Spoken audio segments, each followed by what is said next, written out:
Hey everyone, just a reminder to subscribe.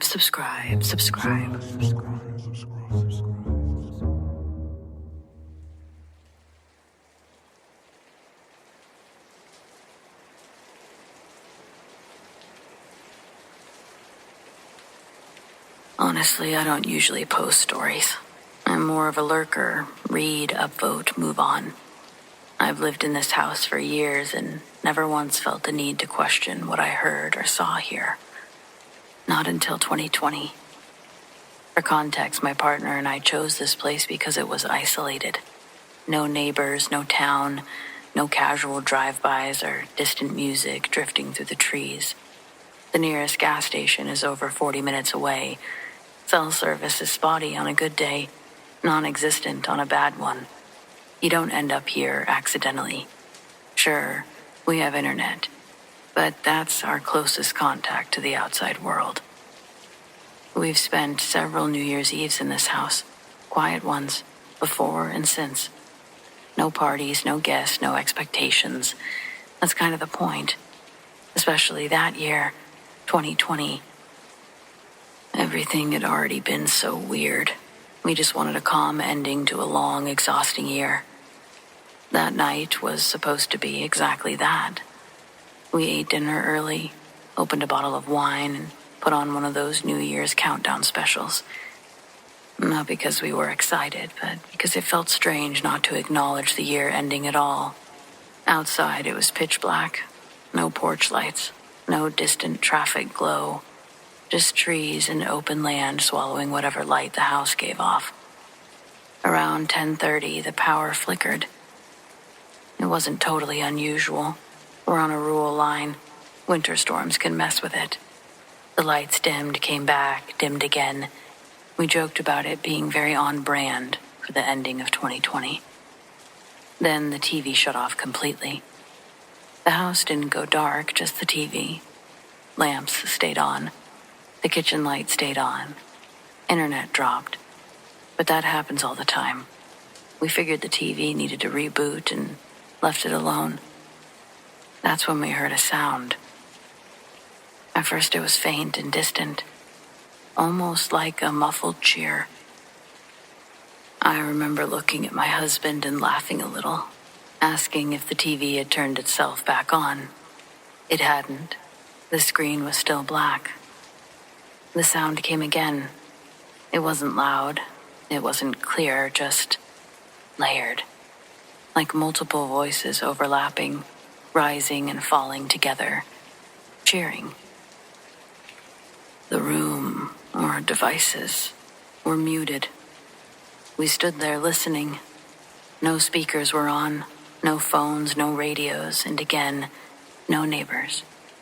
The nearest house is so far away that you couldn't hear shouting even if someone tried. The cheering stopped. Then, faintly, we heard a countdown. I wish I could say it sounded like it was coming from outside or from the TV or anywhere specific, but it didn't. It sounded like it was inside the house, but not in a room. More like it was pressing in from the walls themselves, directly outside of them. Not loud enough to make out individual words, but rhythmic enough that we both knew exactly what it was. 10, 9, 8. We weren't speaking, just standing there frozen, listening. At 5, my husband grabbed my arm, not hard, just enough to ground me. I could feel my heartbeat in my throat by then. At 3, the house was completely silent. It seemed to skip 2. And then, at 1, the power snapped back fully. The TV turned on by itself. Fireworks exploded on the screen, confetti, music. A host shouting Happy New Year, like nothing had happened. The clock on the TV read 12 a.m. Neither of us celebrated. We just stood there staring at the screen, trying to convince ourselves that what we'd heard was somehow delayed audio, or interference, or our brains filling in the gaps because 2020 had already fried everyone's nerves. Then the TV shut off again. I looked at my phone in my hand. 11:52 p.m. I checked it twice. Signal or not, the timestamp didn't change. I refreshed it, nothing. My husband checked his. Same time. We waited. The TV eventually turned itself back on. It was just before midnight. We watched the same thing. The countdown. Replay itself. Host laughing, crowd cheering, fireworks going off. This time, it finally matched the phone. But we had undoubtedly seen it before. Within a few seconds of watching it for the last time, my phone suddenly adjusted itself again. 12:03 a.m. Nothing else happened. Nothing strange. Just the sense that something had already come and gone multiple times, leaving us behind to catch up somehow. I don't know that either of us slept well that night. Lots of tossing and turning. The next morning, though, everything felt normal. Breaker box untouched, doors locked. All the clocks seemed to match our phones. But neither of us could explain it. We didn't talk about it much after that. Not because we agreed on an explanation, but mainly because we didn't. We've spent New Year's Eve here since then, and it's never happened again. All I know for sure is that on New Year's Eve 2020, we experienced something multiple times. Time messed with us. I don't know how, but it did. And I can't tell you how lucky I feel that my husband was with me, because I don't want to be the only one who remembers it.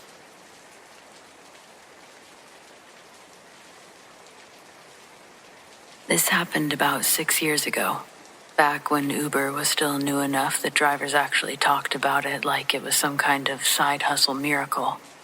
I was driving New Year's Eve because the surge pricing was insane.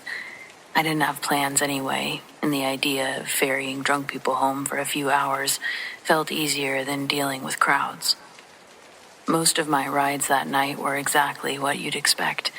Loud, tipsy, excited. Everyone counting down, everyone asking if I was staying out till midnight. It was already late when I accepted my last ride. Pickup location was on the edge of town, right where the pavement starts thinning out and the streetlights become optional. The name was generic, some one word, no photo, no rating worth mentioning. I pulled up to the address and waited. No one came out. I was about to mark it as a no-show when the back door opened. I didn't see the person approach the car. I didn't even hear footsteps or see shadows crossing the headlights. 1 second, the backseat was empty. The next, someone was sitting behind me. To this day, I still can't remember if I heard the door open and close, but there they were. They didn't say hello, didn't apologize, didn't even acknowledge me. I remember thinking they looked underdressed. No coat, no phone in their hands, just sitting upright, hands folded loosely in their lap, staring straight ahead like they were watching the road through my windshield. I started the ride. The app showed a destination farther out than I expected, past the edge of town and past anything I'd really consider residential. The route cut through a long stretch of road that I hated driving at night. No streetlights. Trees were pressing on both sides, nothing but my headlights and the occasional reflective road sign. I tried small talk, asked if they were heading somewhere for the countdown. No response. I glanced in the rearview mirror. Their eyes flicked up and met mine instantly, like they'd been waiting for me to look. They didn't blink. I looked back at the road. A few minutes passed. The silence got heavier. Not awkward. I know awkward. This was intentional. Like I wasn't supposed to break it. Then my phone chimed. The Uber app glitched. The ride disappeared. At first, I thought I'd hit the wrong button, but then a notification popped up. Ride canceled. Driver no-show. I felt my stomach drop. The app thought the passenger never got in the car, or the passenger never got in the car. I checked the mirror again. They were still there, sitting perfectly still. I slowed down slightly, unsure what to do. If the ride was canceled, technically this person wasn't supposed to be in my car at all. I reached for my phone to pull up the dial pad, just in case. But the app kept snapping back into focus, like it was fighting me, freezing my phone. The passenger spoke for the first time. "Pull over here." Their voice was calm, too calm, not rushed. I told them I couldn't stop there, that it wasn't safe, that we were in the middle of nowhere. They didn't argue, didn't raise their voice. They just said, "You don't want to keep going." I noticed my heart was starting to pound faster and faster. Without thinking, I pulled over. The moment the car stopped, they opened the door. But instead of getting out normally, they launched themselves from the car. No hesitation, no stumble. They hit the pavement, running, full speed, straight into the darkness between the trees. No phone light, no direction, they were just gone. I sat there for a full minute, listening, frozen. I heard nothing. I locked the doors and drove. I didn't call the police. I didn't know how to explain what had happened, and I was still freaked out.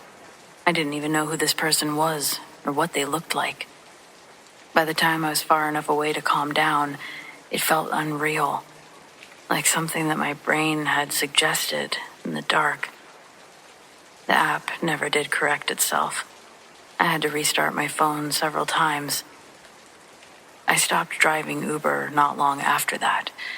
Not because of safety or money, I just couldn't shake the image of how fast that person ran, how confident they were running into nothing. It made me realize that, mental health or not, that really could have gone many ways. Every New Year's Eve since, when it gets close to midnight, I definitely think about that drive, and how some people don't seem to be afraid of the dark at all.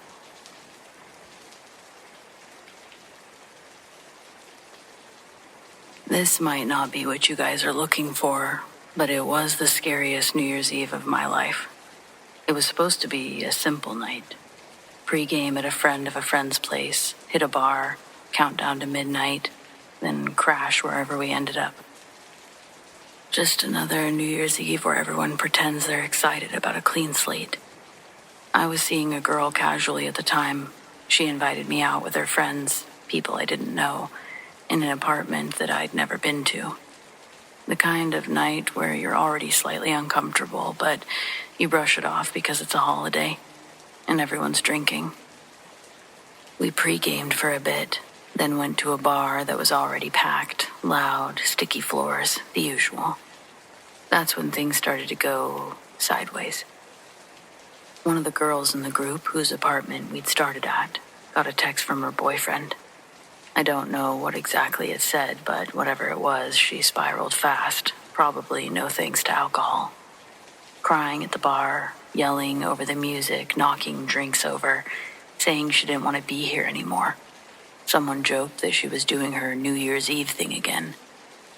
Then she said she was going to off herself. Not in a dramatic way. She wasn't screaming that time. Just flat, casual, like she was stating a plan. Everyone around her brushed it off. She'd said it before. She was just drunk, saying that tonight wasn't the night for this. By then it was clear that the night was kind of done. We left the bar and went back to her apartment. Midnight was less than an hour away. They dumped her fully clothed onto her bed. She wasn't really conscious anymore, just breathing, barely responding. Then the rest of them went right back to drinking, smoking, laughing, talking about how the night was ruined. At some point, I needed to use the bathroom. The only working one was connected to her bedroom. She was still out cold, but that's when I noticed some pills. There was a prescription bottle tipped over on the nightstand, pills scattered across the bed. I picked it up. Empty. I don't remember the name on the label. I remember the feeling in my stomach when I shook it and nothing rattled. I checked her pulse. It was there, but faint. Too faint for someone who was supposedly just drunk. I went back into the living room and I told her friends that she needed help, like real help, an ambulance. They barely looked up. One of them told me that she does this all the time. Another said if I called 911, everyone would get in trouble. Weed was everywhere. People were high. It was New Year's Eve. Cops would ruin everything. Someone dragged her limp body into the shower and turned on the cold water, like that was supposed to fix it. It didn't. I said I was calling 911. They started yelling, begging me not to, telling me I'd ruin their lives, that she'd be fine after midnight, that we could deal with it tomorrow. This is when I realized I guess I was glad these were friends of a friend and not my friends. I called anyway. While fireworks started popping outside, paramedics and police flooded the apartment. Everyone suddenly sobered up. The story they gave was simple. She drank too much and passed out. That didn't sit right with me. I told the police, otherwise, and the paramedics. I grabbed the empty pill bottle, handed it directly to the paramedics. I told them that she said she was going to do something to herself. Told them I didn't know how many she took, only that the bottle was empty when we found her. They took her away. Midnight came and went while the apartment sat in silence. No countdown or cheers, just everyone staring at me like I'd committed some unforgivable sin. I left shortly after. The girl that I'd been seeing didn't talk to me much after that night, and that's okay, because I didn't want to talk to her either. 2 days later, one of her friends messaged me. I don't know why. But they told me that her organs had started to shut down, that if I hadn't called, she would have died. They pumped her stomach, gave her charcoal, saved her life. Her dad later thanked whoever made the call, and I guess that's why the friend reached out. She got help, got sober. She's even a mom now. Every New Year's Eve since, I think about how close everyone came to choosing a party over a person. I mean, they basically did. How easy it was for them to stay quiet. Something I'm grateful was impossible for me to do.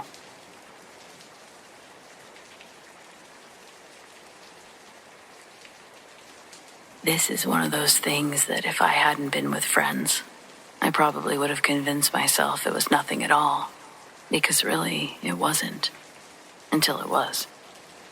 It was New Year's Eve years ago, before midnight, before the countdown, during that stretch of the night where everyone's already buzzed and the place you're in feels too loud and too warm. We were at a crowded bar, not a club, and it wasn't fancy, just packed. I excused myself to use the bathroom and waited in line forever, listening to snippets of conversations that didn't matter. When I finally finished and stepped back out into the hallway, the noise from the bar rushed back in like a wave. That's when I saw him. He was standing a few feet away from me, near the wall, well dressed in a way that stood out without being flashy. Dark coat, buttoned, clean shoes. The kind of man who looks like he belongs somewhere quieter, a different time even. As I walked past, something slipped from his hand and landed on the floor near my feet. It was a business card. I remember hesitating for a second and then bending down to pick it up. It felt heavier than I expected. Thicker stock, slightly textured, old-fashioned. I handed it back to him, setting it on the bar. "Hey, I think you dropped this." He smiled a small, polite smile. "Thank you," he said. His voice was deep and calm. Not loud enough to cut through the bar noise, but somehow I heard him perfectly. He glanced at the card and then back at me. "What's your name?" he asked. I told him. He nodded once, then said, "Thank you, Allie." Something about that sent a chill down my spine. I remember thinking it was silly, probably just because his voice was so nice or because he said my name like it mattered, like he was committing it to memory. I smiled back and said, "No problem," and walked away. When I reached my friends, one of them leaned over, asked why I had stopped in the hallway and was talking to myself. I laughed and told her I hadn't. I'd just helped a guy who dropped something. They all looked at me. One of them said, "You were alone." I turned around immediately. The hallway was empty. No man, no coat, no one standing against the wall. I told them what he looked like, where he was standing, that I'd handed him a card. They told me they watched me bend down and pick up nothing, and then speak to an empty space. One of them said that that was what made it weird, that my hand was empty the whole time. We brushed it off. Someone joked that I was already too drunk. Someone else said maybe I imagined it. Eventually, the night moved on. Midnight came, we counted down, we celebrated. But I did not stop thinking about it. I mean, I still think about it. I can still remember the weight of the card in my hand, the way that it felt real and solid. I wish I'd remembered to look at the details, or thought to, but I didn't. But I remember the way he said my name. I even considered that maybe I was crazy. But the thing is, if I am crazy, nothing has happened like it since, before. So, what does it mean? What was he? I don't know. But I guess I am always half expecting to see something like it again.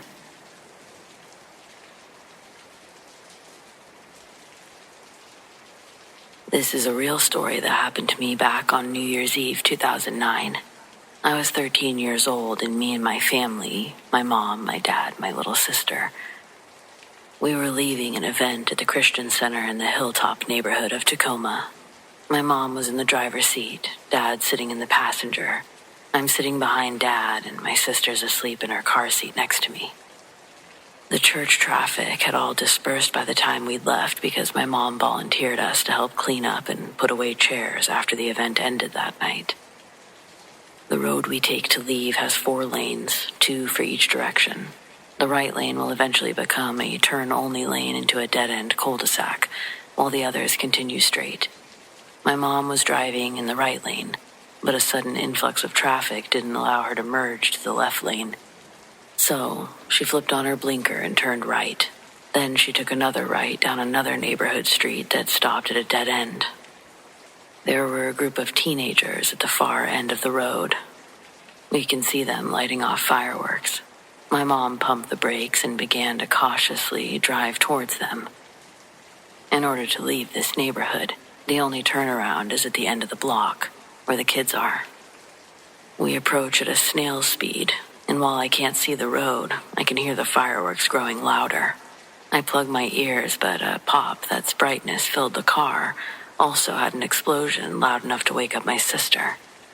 She started to cry, and I thought the right thing to do would be to shield her ears instead of mine. The constant sound and the feel of the fireworks going off by our car was startling, each one that blew up. It lit the interior of the car like a flashbang, and it hurt my eyes. My dad closed the air vents because they started sucking in the smell of firework smoke. My mom was steering the car counterclockwise around the loop. From the back passenger window, I could see 2 groups of people, one on the outside of my window, and then a smaller group, around 6 kids, that chose to stay in the middle of the street when the crowd parted for our car. This group of 6 was in the center, all still lighting off fireworks next to our car, almost as if they were trying to antagonize the vehicle's occupants into a confrontation. While this is happening out the left side of the window, from the right side, one guy approached the car. My dad saw this and locked the doors. Thankfully, the guy didn't even try for the handles. Instead, when he got to the car, he cupped his hands above his eyes. The metal of his watch clinked against the glass when he tried looking into the tinted windows on the front side passenger. Inside the car, everything happening around us is overwhelming to the senses. My mom was doing her best to navigate this right turnaround and not hit one of the many kids or cars parked in the loop. The guy who came up looking in the windows leans off to the side of the car, communicates to the group that he doesn't know who's in the car.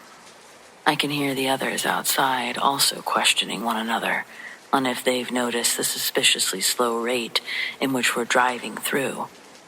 My dad tells my mom to speed up a little, but she ignores him.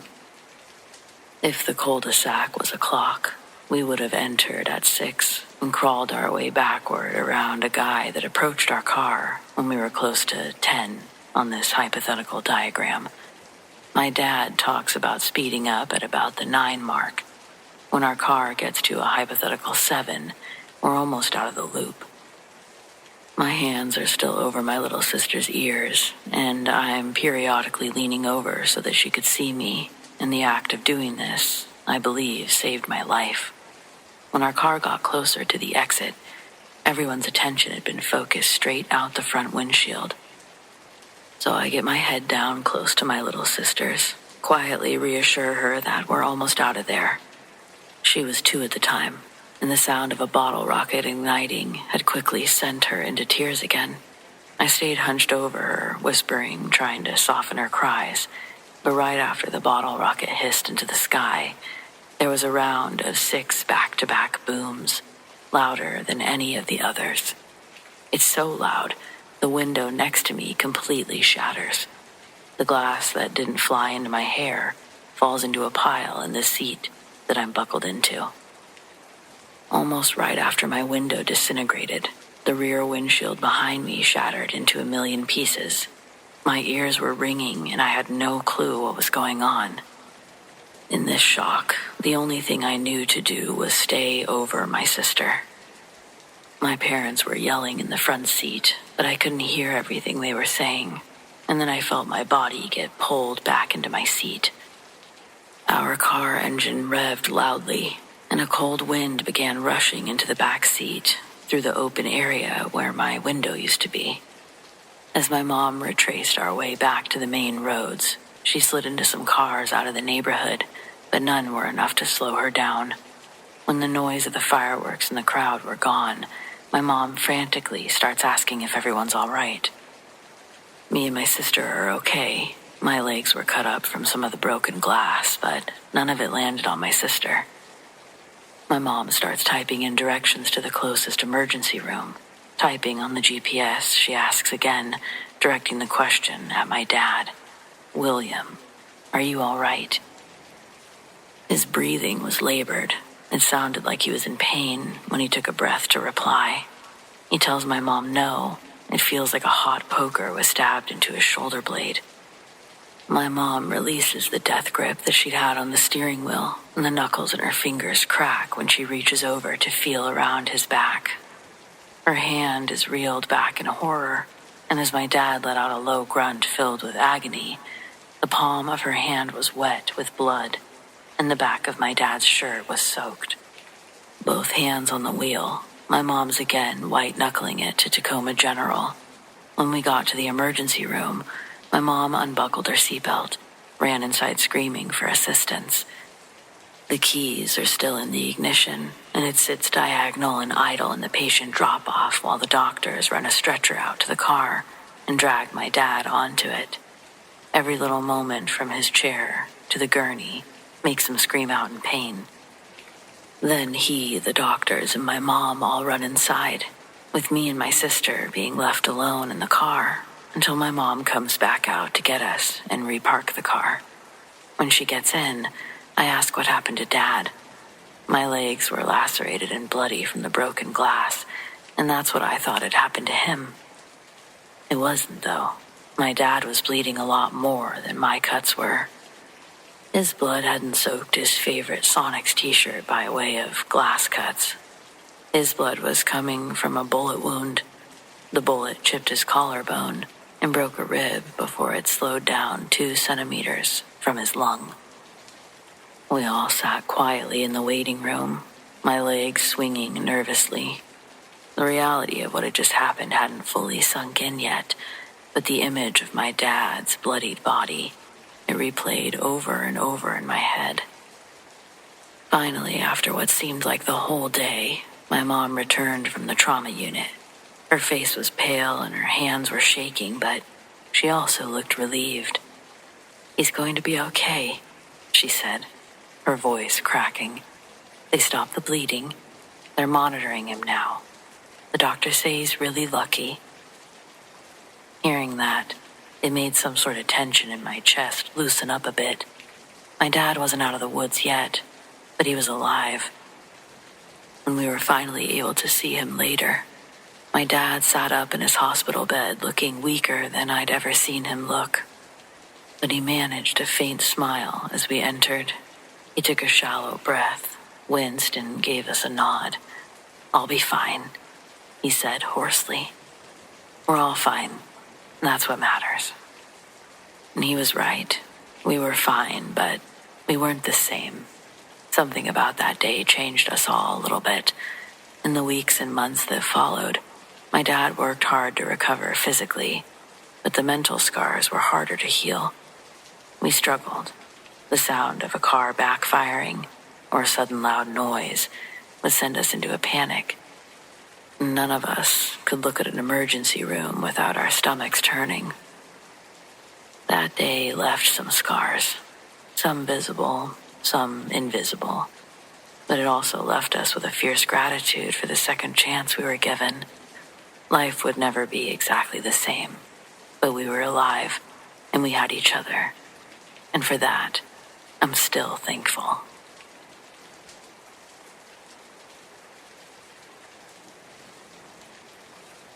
I hate this time of year with a passion. To preface, this won't be a woe is me story, not a cry for help. But by the end, you'll understand. 5 years ago, I'd fallen in love with a beautiful Haitian man. He was smart and dangerously charming, and over a year into our relationship, I'd discover he was also married to a very vengeful woman. 4 years ago, lying in bed with him, he's asleep and I'm up late reading a book when I hear a cell phone vibrate. It's not mine, for my cell phone is right next to me. I look over to his side of the bed and I see his cell phone, dark and quiet, resting on the wooden bedside table. I think maybe I just felt a phantom vibration or a sound wave from outside bouncing off the walls. Weird, but then it happens again. I get out of bed and I follow the noise until I narrowed in the vibrations. They're coming from the closet. Opening the closet, the sound continues to grow as I step closer to one of his dress suits. Opening it, there's a suspicious rectangular glow of turquoise illuminating the inside pocket. As I reached in, I was naive to have any curiosity as to what my fingers would touch upon entering, but the growing anger in my heart, it had already known what I was about to find. A small iPhone, lit with notifications from Honey. I was unable to view what they said without unlocking the passcode. But the universe tempted me when the phone lit up again, this time a phone call from Honey. Without thinking, I answered on the first ring and said hello. She said, "Who's this?" And I said it right back. She exclaims her affiliation to the man sleeping 9 meters away from where I was. The betrayal brought me to tears while attempting to explain myself and how he'd never mentioned anything to me about him being married, how heartbreaking this whole situation was for us both. A moment of silence passes before she says, "You're both dead," and disconnects the call. In the next moment, a handful of my hair is tightly grasped up to the scalp, and I'm thrown backwards out of the closet onto the bedroom floor. A once sweet man revealed to be a wolf in sheep's clothing. Just hours earlier, I'd been ringing in the new year with this person. Now he had no need to further the act. He kicked me in the stomach and he tells me that I don't know what I've just done. I'm pushed into the hallway of his condominium, naked and bloodied, clothes and car keys in my arms, as he tells me to never return, to never contact him again. With a frantic pace, I get dressed right in front of his door before running to the parking lot. When I return to my place, my roommate insists that we call the cops and go to the hospital. I received 6 stitches below my left eye, and I had 3 fractured ribs. When the cops arrive to the given address, the condominium is vacant. All his belongings are there. I suspect minus some clothes, jewelry, his passport. Just 2 days later, a detective calls me to advise that they've located my former lover, deceased. Someone noticed a body slumped over in a restroom stall at the airport. Coroner documented natural causes. Heart failure was the conclusion that the medical examiner had written in the notes. I was asked to meet the detective at the morgue to identify the remains. It was him. The smell of sanitation and death was a mixture that made my head spin. But I stayed in there far too long, just staring at this unoccupied vessel. I couldn't help myself but to cry before excusing myself. He was 37 and in good shape. I was in disbelief. When I got home, everything hit me like an emotional whirlwind, and I had my first ever panic attack just sitting in my car. I had an overwhelming sense of nausea and doom come over me. I imagined his wife poisoned him with something that affected his heart. I didn't know if she knew anything about me. I didn't know what he had told her in these past 3 days. I was terrified to go inside, discover her waiting for me.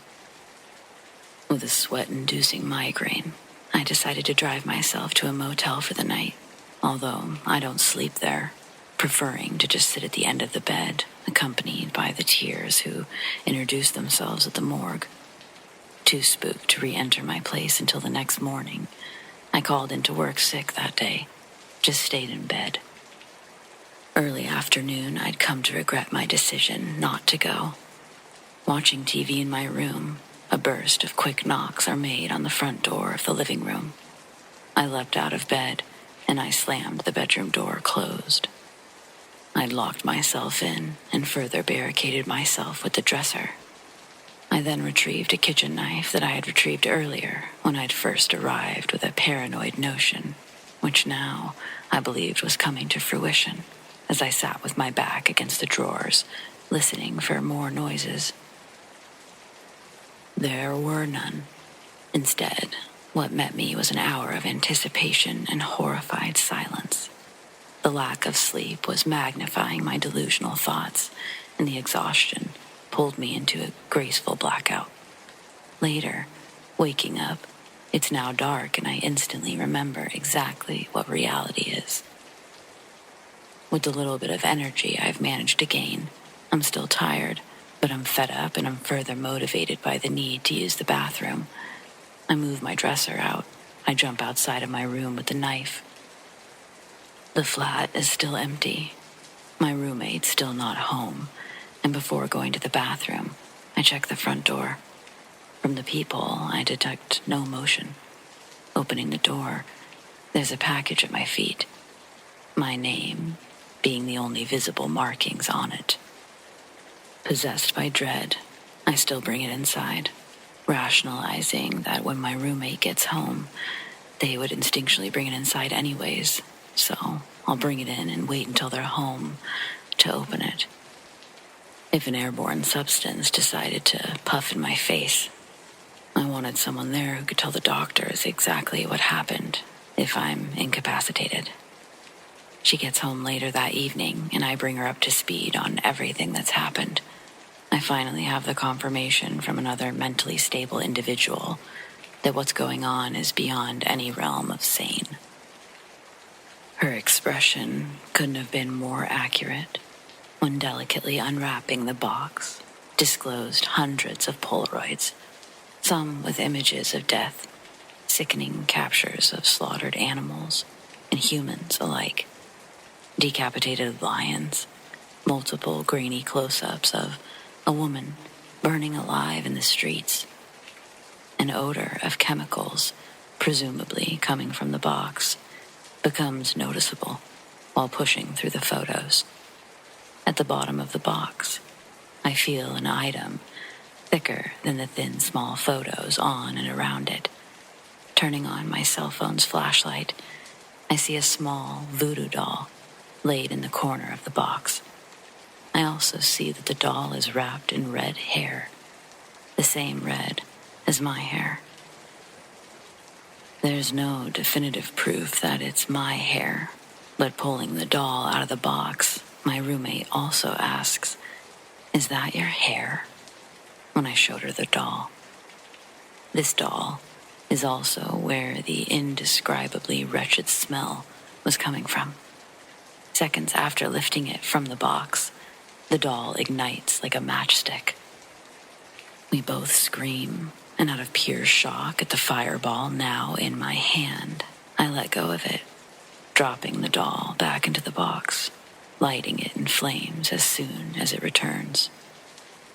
My quick-thinking roommate runs for the fire extinguisher and splashes it before the fire could spread to the wall and ceiling.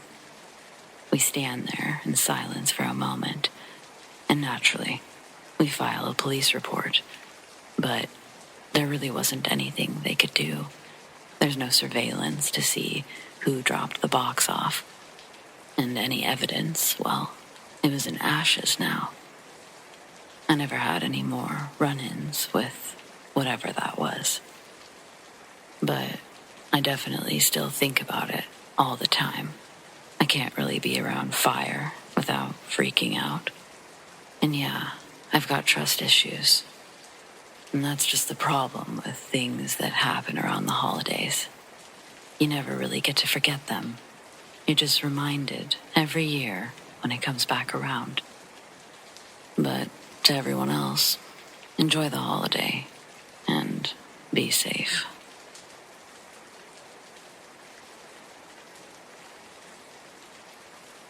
This year I have one and only one New Year's resolution. Don't piss off any more crazy customers. I'm hoping that's not too much to ask. I'm 26 and work for a major fast food chain. You know what? Screw it. It's Taco Bell. If you can figure out which one based on just this post, then congratulations. You're clearly very special.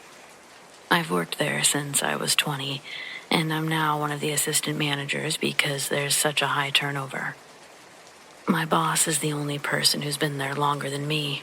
Last year, he went home after a late shift to find a babysitter watching his 2 kids and asked where his wife was, but the girl didn't know. She was just hired to watch the kids until he got home.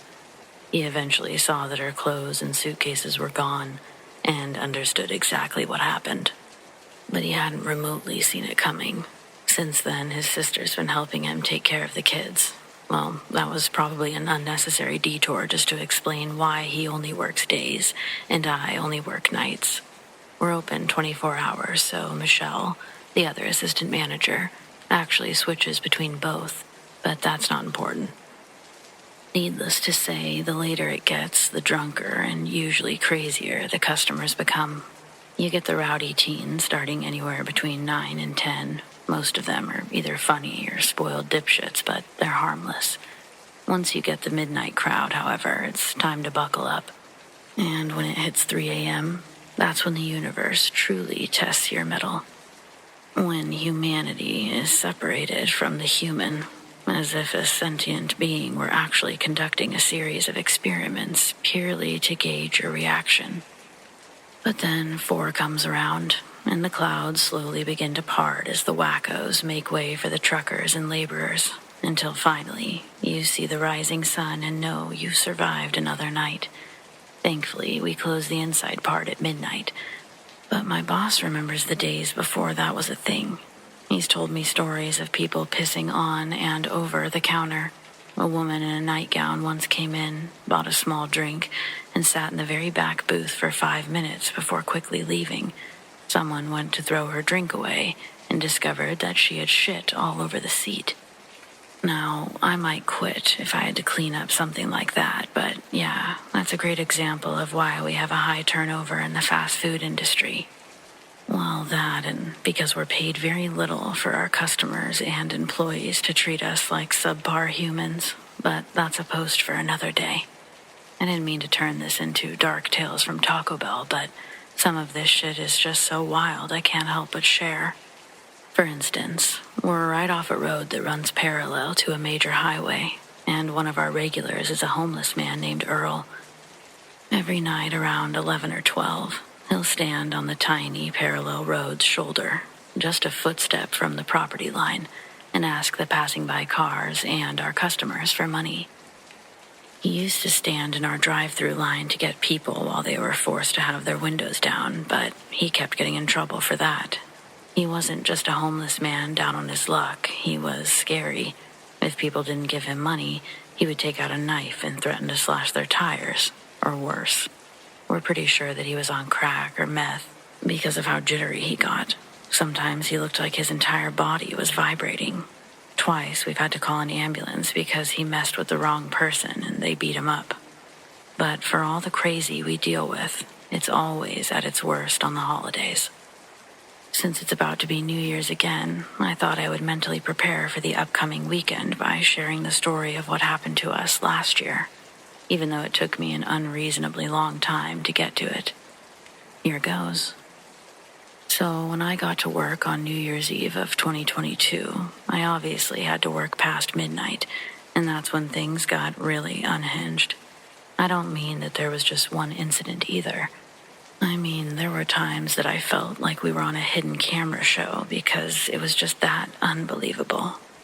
A group of about 5 teen boys came inside to eat around 11:30 and stayed until we had to ask them to leave just a few minutes before midnight. They'd been quiet and well-behaved the whole time, so we didn't really expect any trouble. They began gathering their trash. One went to the bathroom, while the other refilled his drink. We were already slammed at the drive-thru, so none of us were paying special attention to them. But then cheers erupted outside and the whole city was honking as the clock struck 12. And then those sorry brats set off a bunch of fireworks inside. Most of them were right in front of the counter, and one little prick threw one behind the counter.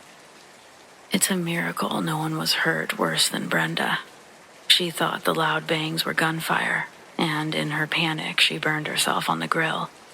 The kids ran off immediately, but I got their plates off the camera and gave it to the police.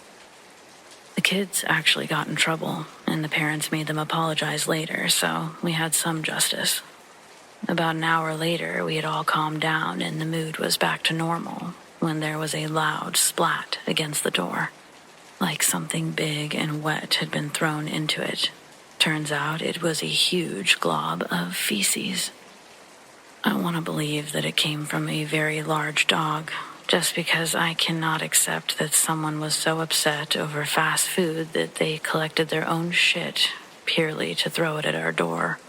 I'm having a hard enough time accepting the fact that I now have my own shit story to tell others. Yeah, I didn't clean it up. When one of the guys was finally brave enough to go outside and hose it off, they found a note with a rock on top that said, "I said no fucking lettuce, asshole." So yeah, someone threw actual shit at us just because we forgot to hold the lettuce.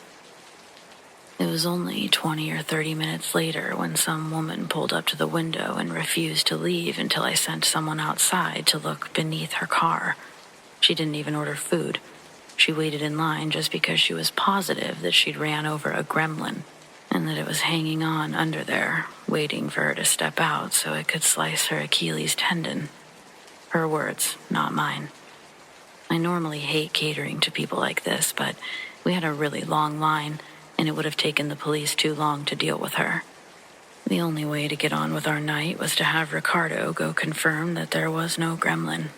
He went outside, bent down, and gave her the all clear, only to have her scream. "You didn't even look," before throwing a glass of orange juice in his face. He yelled back that he hoped it got her, and I couldn't even be mad.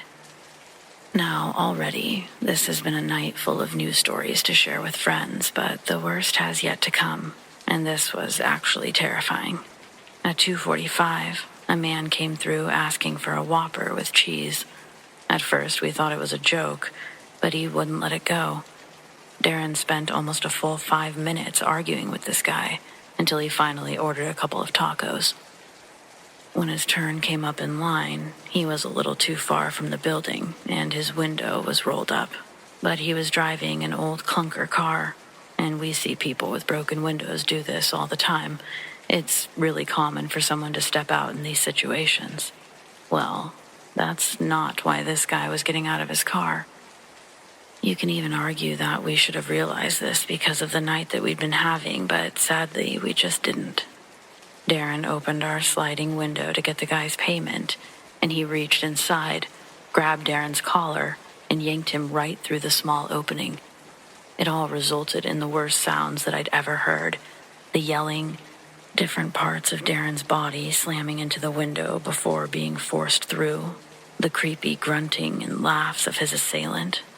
3 of our other employees rushed outside to pull the man off while we called the police. Darren had a fractured orbital and cheekbones, a dislocated shoulder, 2 broken ribs, several lacerations, and more bruises than he could possibly count. Our employees held the psycho down until the cops could arrest him, and he was screaming the entire time. At first, he was going to kill us and burn down the building, but when someone mentioned the police, his whole attitude changed. He was suddenly very apologetic and begged us to let him go, with promises that we would never see him again. Thankfully, we didn't listen to a word of it, because the police found a gun in his waistband. If our guys had let up for even an instant, the entire night could have gone much, much worse. The crazy bastard even laughed as they took his weapon away, bragging about how he'd almost gotten his hands on it when they first took him down, and how much he wanted to shoot their dicks off. So yeah, I put in for 3 days of PTO after that shift because it lined up with my next 2 days off, and I didn't leave my house during that entire time. I'm really hoping that this year turns out differently, but I'm taking along some pepper spray and a taser just to be safe. Wish me luck, and may your New Year's be safer and less eventful than mine.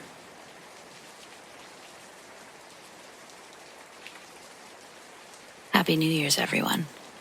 I wanted to share what happened to me last year, but I wanted to begin with a little reminder, just something to keep in mind as you celebrate the beginning of 2023, a disclaimer, if you will.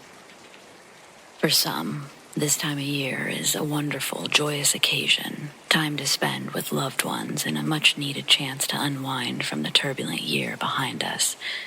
But for others, it's something else entirely. In fact, it's the exact opposite. Some people, this is the time of year when friends disappear to reconnect with family. For some, it's the time of year when they're trapped inside a toxic environment with no escape. They've also had a turbulent year of life kicking their ass, but they aren't winding down. They're enduring the climax of the misery, and most are doing it alone. I'm not trying to drag down the happy folks, it's just a reminder, a plea, to cut the other guys some slack if they don't share your enthusiasm and holiday cheer. They just might be saving those acting skills for at home. This is also a word of encouragement to those who belong to this shitty category. Yeah, it sucks, but if you're here it's because you've learned the advantages of escaping reality through various forms of media. Congratulations. Just keep finding these happy moments, and eventually there will be more and more. All right, enough with the gushy stuff. Let's talk about the drunk guy who broke into my grandmother's house last year. She has a small farm 30 minutes outside of town, and her closest neighbor is a few miles away. The property is beautiful. It's heartbreaking to see this incident tarnish that beauty for my grandma. She had knee surgery the day after Christmas and was ready to come home on the 30th. Our family took turns staying with her, and since my job didn't allow much time off, I volunteered to take New Year's Eve and day. We had a great time. We talked, playing cards, watched MASH. And her incision looked good when we changed the bandages. Not gonna lie, I was feeling pretty smug about my adulting skills. By 9 p.m., she was ready to call it a night, and once she was settled, I went to the den for some Netflix. The downstairs has a very open floor plan. There's no wall separating the dining room from the den, so I had a clear view of the patio doors from my seat on the couch. I was still scrolling around when I thought I saw something move outside. The view faced the woods, and raccoons often came to beg for food. Grandma loves feeding them leftovers. She calls them her little garbage disposals. I turned on the patio lights and I saw nothing. Hoping the raccoons would still stop by, I found a loaf of bread to keep handy and went back to Netflix. About 10 minutes later, I thought I saw something dart past, just out of the light's range. My heart jumped because it looked far too big to be a raccoon. But I couldn't trust something that I barely glimpsed from the corner of my eye. I walked to the doors and I stared into the darkness for several minutes when a knock on the front door almost gave me a heart attack. It was too late to be a friend from her church, and family, they would have called first. It was a normal knock, nothing loud or aggressive. If not for the late hour, I wouldn't have hesitated to open it. When I looked through the peephole, there was a strange man I'd never seen before. He wore a gray sweatshirt with a dark hat, and his face was clean-shaven. He appeared to be in his late 20s or early 30s. But there was something about his look that I just didn't like. His expression was almost annoyed or angry, like I wasn't opening the door fast enough. I settled for cracking a window instead. There was still a screen between myself and the stranger. I felt confident in my ability to slam it shut faster than he could get through. When I asked if everything was all right, he only shook his head, as if that were all the context I needed. Not liking the eerie silence or the way he glared at me, I changed tactics, asking instead, "Do you need me to call the police? They have a faster response time than you'd expect out here." He didn't like that idea. There was a brief flash of hate in his eyes before he turned to walk away, muttering something about having the wrong house. Again, this is the only house on the road, but I digress. I watched him walk away until I was consumed by darkness. Then, I checked all the locks. I went back to Netflix, and all was quiet until 11:30, when I saw a dark shape shoot past the patio doors again. This time, there was no denying that it was something on two legs, and I had a sinking feeling about who was to blame. There were no weapons in the house. I didn't know what to do. So I grabbed a knife from the kitchen, turned off all the lights, and I glanced out each window, hoping to lay eyes on anything that might explain what I saw. And there was nothing happening until I checked the restroom. That window was covered in someone's filthy handprints. They left streaks as if they'd been trying to slide it open. Thankfully, I had locked it just hours before, but any relief was short-lived. I heard a scraping sound against the wall, and soon I realized that it was the sound of shoes struggling to gain purchase as a man attempted to climb to the second story. A closer look outside revealed a garbage can directly beneath the window, and it allowed this guy to pull himself onto the overhang. I didn't waste any more time calling 911, and once I gave the operator my address, her entire tone changed. Police and medical assistants were already at the neighbor's house a few miles away, half of which were now being diverted to ours. I didn't get specific details until later, but apparently this psycho did end up at another house after he left Grandma's the first time. He knocked on their door too, but they opened it. The man forced his way inside, and he stabbed the 19-year-old who tried to stop him. Sadly, he wouldn't survive the night. But when the rest of the family ran to help, the guy took off on his bike. The police had just finished securing the scene and were coordinating a search of the area when I called. Of course, everything happened so fast. I couldn't leave Grandma alone, so I locked myself in her room while speaking to the operator. A window shattered less than a minute later, and I knew it meant the guy was inside. We could only hope that help arrived before he found us, and thankfully it did. I heard him marching downstairs as we waited. I didn't know if he was looking for valuables, for me, or for food, but I never want to know. All I do want to know is how long he'll be in prison, but that's a different story entirely.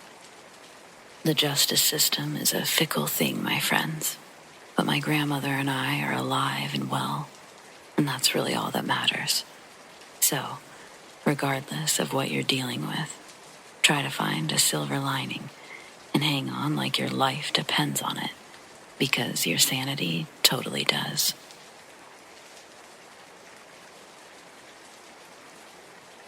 When I was young, I was a die-hard believer that professional wrestling was real. My obsession even got me into trouble with my classmates and recess teachers. For my birthday one summer, my uncle got me a bunch of hand-me-downs, classic WWF and WCW t-shirts. I wore those on rotation until the school year started, and my mom said I could only wear a select few, and not every day. When I did wear one, though, it didn't get the same reception I'd envisioned when choosing my attire for the first day of school. The t-shirt I'd decided on was a red one that featured Hulk Hogan. On the front of the shirt was a classic screen print of him in his ring attire, ripping his tank top in his iconic pose. I thought it was a solid choice, and I proudly strutted into my classroom to find my desk. But my heart sank a little when I saw that I was sitting in a group with a boy that was extra nasty to me named Zane. Nobody was really nice to me, but he couldn't hold back. When he got a chance, he had to get a laugh at someone else's expense. And as I walked to the table, he saw an opportunity and took it without hesitation. Standing up, Zane points at me and says, "Ew, Ryan's got a naked guy on his t-shirt." The class begins to laugh and become a mob digressed from maturity. I'm like, "Are you serious? You don't know Hulk Hogan?" Then, over the laughter of the room, one of his friends asks if Hulk Hogan is a porno guy. That's when the class lost it, and I quietly sat down in my chair, fighting back tears in my eyes. When the bell rang at the first recess, I found myself alone outside again. Our playground has a large fenced-in grassy field attached to it. Past the fence is a thick tree line. I walked all the way to the back corner of the field, and I sat with my back against the chain-link fence. Finally, able to cry without someone seeing me. But even there, after a few minutes of sobbing into my hands, I felt a finger poke the back of my shoulder. I ignored it at first. I almost didn't believe I was touched because of how secluded I was in the overgrown grass. But then a voice follows after the touch. A woman's voice softly asks me, "Are you all right?" My heart starts racing and I quickly spin around, thinking one of the kids has caught me. But instead, I turn to see no one there. I swivel my head back and forth, then look as far into the tree line as I can. But there's nobody in sight. I got a weird, spooked feeling, but it wasn't strong enough for me to leave before the bell. I actually start making the patch of field my recess hideaway. opting to bring books out with me to make the time go by faster. Fast forward to the day before winter break. During our last recess of the day, I'm reading a Garfield book that I'd checked out from the library. Temperatures were near freezing. My choice not to be active during recess meant that I had to bundle up extra to stay warm. Huddled up on the fence, I heard sticks breaking from behind me. Footsteps were approaching from the tree line. My snow coat had a big, thick hood that narrowed my line of vision, so I had to fully turn myself around if I wanted to see who was coming towards me. Out from the forest, an old man wearing a thin gray button-up and blue jeans walked towards me, smiling. For some reason, I didn't feel the urge to escape this potential kidnapper. He was holding a border collie in his arms. The big dog looked like it would be heavy, but the old man carried it with ease as he came near. He stopped a few feet back from the fence and said, "Hello." I said, "Hello." The sun reflected off his thick, black-rimmed glasses, and I couldn't see his eyes. As he spoke, I noticed a gold cap over one of his front teeth. He had a full head of white hair, almost like Albert Einstein wild. The dog sat quietly in his arms like a statue, only turning its head to examine me. The old man then asked me to deliver a message to Miss Colby. Miss Colby was one of the kindergarten teachers. I said, "Okay." The man says, "Tell Miss Colby that I have her dog," and he winked. With one of his arms, he grabbed one of the dog's paws and waves it at me, then smiles. The gold cap on his tooth shines in the sun, and the bell rings. There's a long distance for me to cover before I get to the actual school building. As I ran, every so often I'd turn around and the old man would still be at the fence, smiling at me. When I got into the building and before going to my classroom, I went to make a quick stop at Miss Colby's to deliver the message. But when I walked into her room, I was greeted by a substitute. Miss Colby had started an early winter vacation, and I would have to wait 2 weeks before I saw her again. After the new year, we were all back in school, and I hadn't forgotten about the message I was to deliver to Miss Colby. As soon as I find her, I explain as best as I could my experience and the message. I wasn't sure if I'd done a good job or a bad job at first, because Miss Colby started crying. Through tears, but also a smile, she tells me thank you, and I ask her who they were. Who was the man, and was that her dog? She told me that her dog had died the Wednesday before vacation, which is why she started her break early. He was a border collie named Rocky. She said that the man I described, gold tooth and all, sounded a whole lot like her Uncle Dean. He'd passed away 2 weeks before Thanksgiving that same year. Apparently, he and Rocky were real big fans of each other. I continued going to that spot during recess, and other strange things did happen there, but those, the woman asking if I was all right, and of course, Miss Colby's visitors, those were by far the most impactful things I experienced there.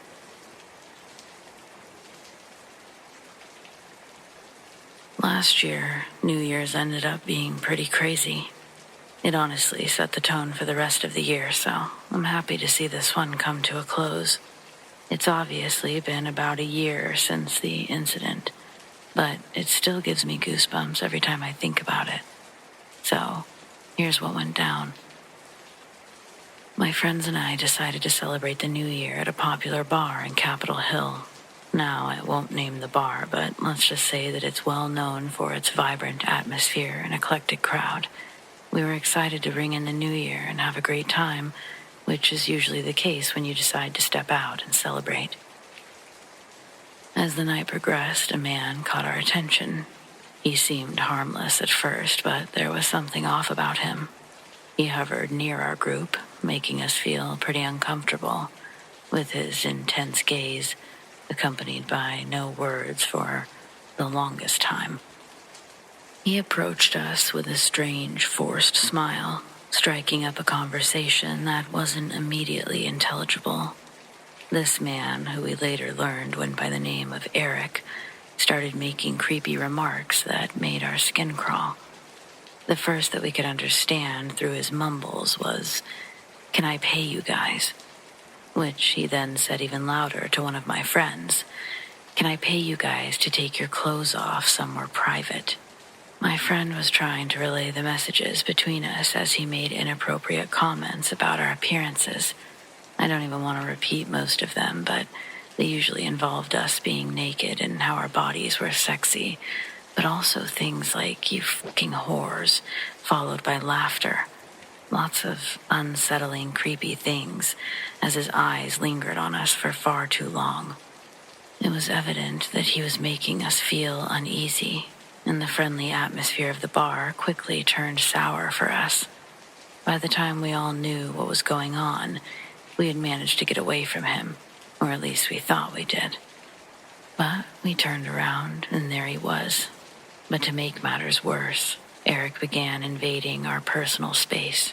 He would lean in too close, invading our personal boundaries, and he escalated to touching us, which made us cringe. It was clear that he had no concept of personal space or respect for our comfort levels. We desperately wanted to escape his clutches and enjoy the rest of our night in peace. My friend went to grab security for the club, but in those few moments before they arrived, we felt like sitting ducks. After enduring his unsettling presence for what felt like an eternity, we decided enough was enough. We made a plan to ditch him discreetly, hoping he wouldn't follow. We headed in the direction of the bathrooms at first, but then a beeline for security. We made it to our friend and pointed in the direction of the man, but we didn't stick around to find out what happened. We were relieved that someone else knew about him and that we had managed to escape his creepy, prying eyes. We decided that that was the last that we'd see of him, and we made our way to another club. Halfway there, we noticed that just behind a group of maybe 3 or 4 people was Eric. Most of us noticed him immediately upon looking, but a couple kept walking. We ducked into a restaurant after calling after them. The place was absolutely packed, as was everywhere on New Year's. But this was also the kind of place that wasn't welcoming walk-ins. We explained the situation to the hostess and said that we just wanted to wait for someone that we felt was potentially dangerous and following us to pass. We watched as he almost passed the restaurant, only to stop and open the door. Surprised by the amount of people, he at first didn't see us. Then he spotted either me or my friend or both and started walking towards us, only to be interrupted by a man who'd heard us telling the story to the hostess. The man told Eric to leave, to turn around and get out of the restaurant. He didn't put up any sort of fight. He didn't like that sort of attention on him. That was clear. Before leaving the restaurant ourselves, we called our 2 friends who'd kept walking. I got a hold of one who was with the other. She'd heard us say that it was him and to come here, but since they were far ahead of us, they just kept walking for a minute, where she explained to our other friend that they needed to duck into the next bar or restaurant because the dude from the club was following them. She then said moments before my call, she had watched the guy start flipping out after leaving our restaurant. He was waving his arms, screaming at random people, and eventually took off in the opposite direction of downtown. Even though he was leaving the festivities, we ended up calling it a night early. Didn't even watch the ball drop or anything from the apartment. We didn't feel too sorry for ourselves, though. After all, we were all right? Fast forward a couple of months later, we stumbled upon a news story that made our stomachs drop and absolutely blew our minds. The same man, Eric, who'd made our New Year's Eve so uncomfortable. He'd been arrested for a heinous crime in a town not too far from Seattle. The news reported that he had stabbed and killed a couple in a horrifying act of violence. Learning about the fate of that man, we couldn't help but wonder what could have happened if we hadn't managed to escape that night. It was a sobering reminder of how important it is to trust our instincts and look out for each other's safety. So, trust your gut. If someone gives you the creeps, don't hesitate to remove yourself from the situation Stay safe out there. Always be aware of your surroundings.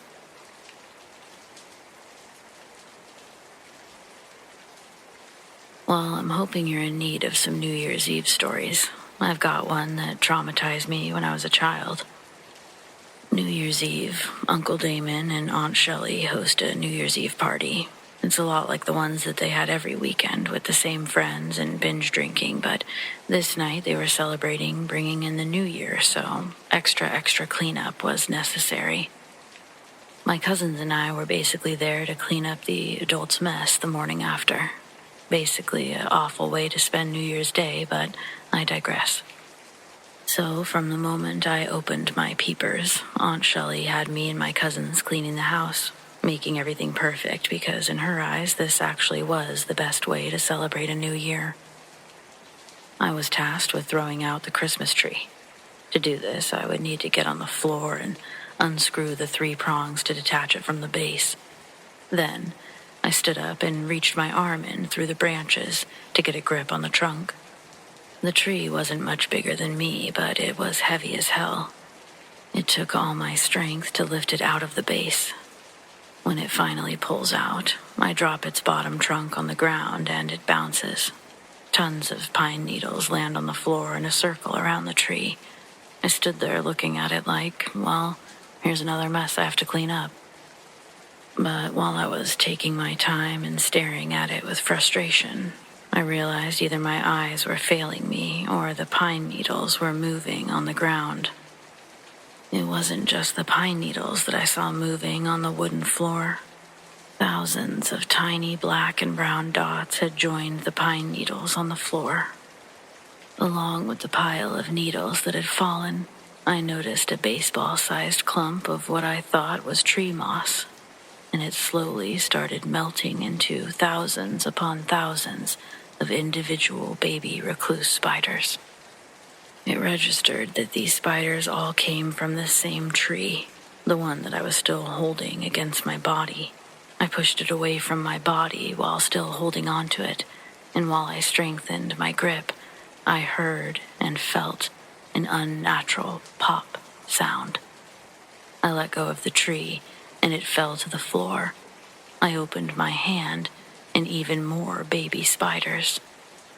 Only this time, they were crawling up my arm.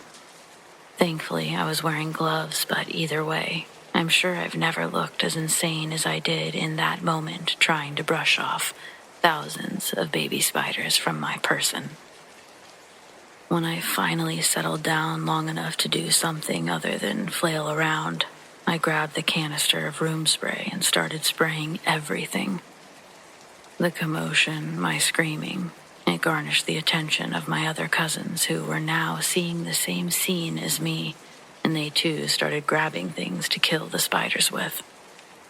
Aunt Shelley came running into the room, screaming at us, demanding to know what was going on. But soon, even she saw the mess. Hordes of baby spiders scattered all throughout the living room, our efforts only able to kill a mere fraction of the offenders. My eldest cousin comes back into the living room, this time with a torch lighter. He grabs a can of spray and just starts going for it. You can hear and smell the sizzle in the air.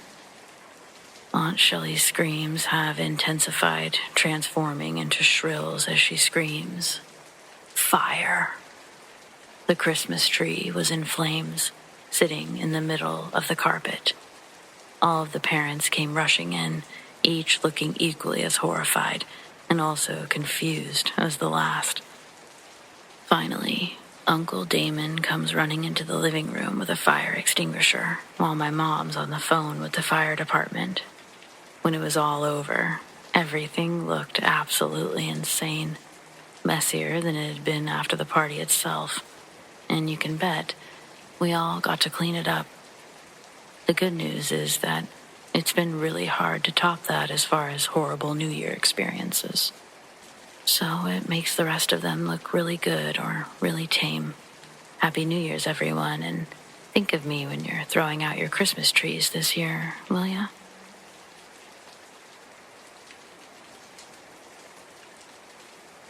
The This was something I experienced while working retail my senior year. It's been over 10 years, but it's a pretty memorable story. I was working the register, and it was during that in-between time, after Christmas and before New Year's.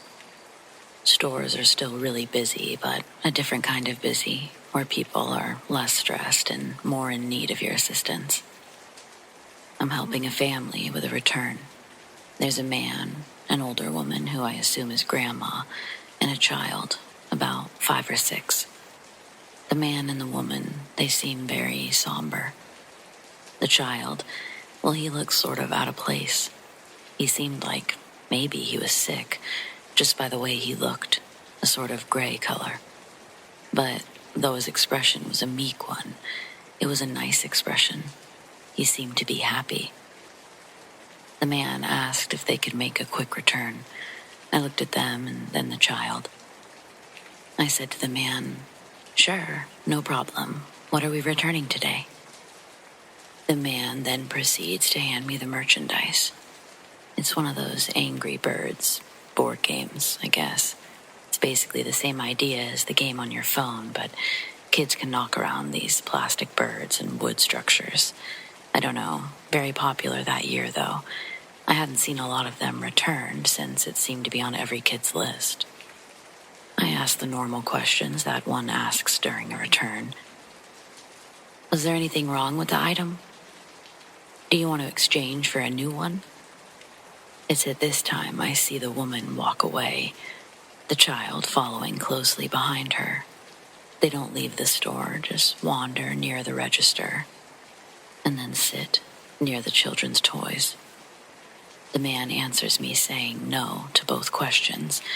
I ask if they'd like to make an exchange for another toy or just go ahead with the return.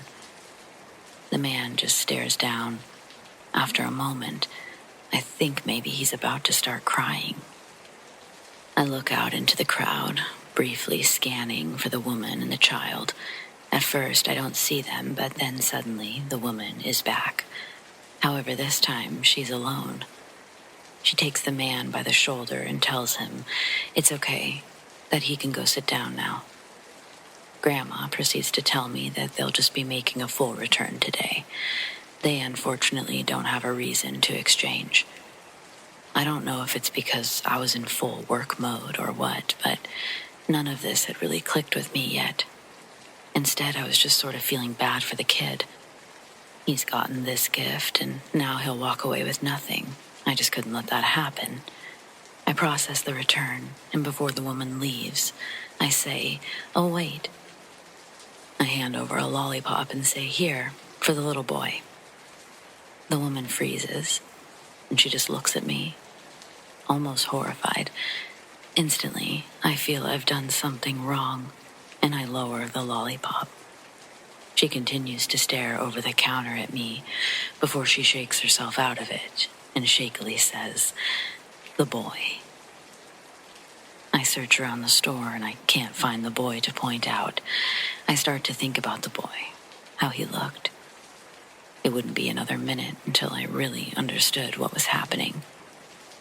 Confused about why she's so confused, I tell her I'm so sorry. I could have sworn I'd seen her come into the store with a little boy.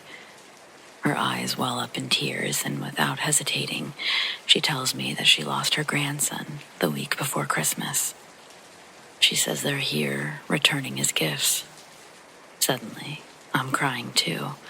So embarrassing, but it's like I couldn't help it. I just felt immediately what this family was feeling, and I felt awful I'd dragged out their experience. But then, the woman grabs my hand with the lollipop still inside, and she says, "Grape was his favorite, you know." She smiles through her own tears, and before she walked away, I found myself blurting out, "He's always with you." And then I grabbed my coworker at the register, asking if she could cover for me. I remember I went to the back of the store, and I just sort of lost it a little more. Later that night, before the mall was closing, I went to ask security if they wouldn't mind reviewing some footage. Since you can't typically just ask that without reason, I said I needed to see if someone had taken something from the display around 3:18 p.m. Of course, I remembered the time after all that. I can see me, I can see the man, the old woman, but there is no little boy. Not in the beginning when I saw him, and nowhere else to be found. I told security thanks, and then I left. It was such a chilling experience. Not scary, I guess, just sort of mind-bending.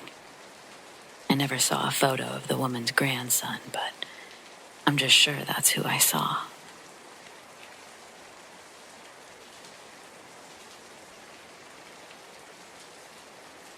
Before the whole pandemic mess took place, my husband Jerry and I took a 5-day cruise from Florida to the Bahamas on Carnival Conquest for New Year's Eve. We had a middle cabin room, small and no windows, so it messed with our sleep schedule. Personally, I wasn't too intrigued by open water, but Jerry thinks he was a sailor in a past life. This one, however, he's an account coordinator for a law firm in Fort Worth. So I thought we'd indulge his passion. And what a better way than for the new year, which also lands close to our wedding anniversary in January. Unfortunately, I'll have to insist upon it being our last cruise that we ever take. The trip itself was beautiful. The ship was clean. The walkways and rooms were spacious, and our room even had a small hot tub inside. Probably better than all of the hotels I've ever visited, honestly. The first couple of nights, Jerry and I let loose. From sunup to sundown, we were either dancing, drinking, or gambling. At one point, we were doing all three at the same time.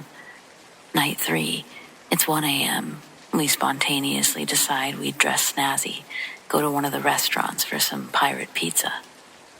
Jerry is still a little schlitzed from the day drinking, and midway through our meal, he jokingly demands to go out on the deck and smoke a cigar. I oblige, but I tell him that I'll wait for the hostess to come back to let her know that we'll be back. It's 2 minutes from Jerry leaving the table and me reconnecting with him on the deck when I find him talking to a crew member of the ship. Jerry asks if I've got any cash on me, because this kid can sell us an eighth. Apparently his operation is relatively lucrative on this boat. If you're ever on an East Coast cruise liner and you meet a man named Xander working on deck, ask about the deals. Xander takes us down to the lowest part of the ship. That's where the crew sleeps and congregates on their off time.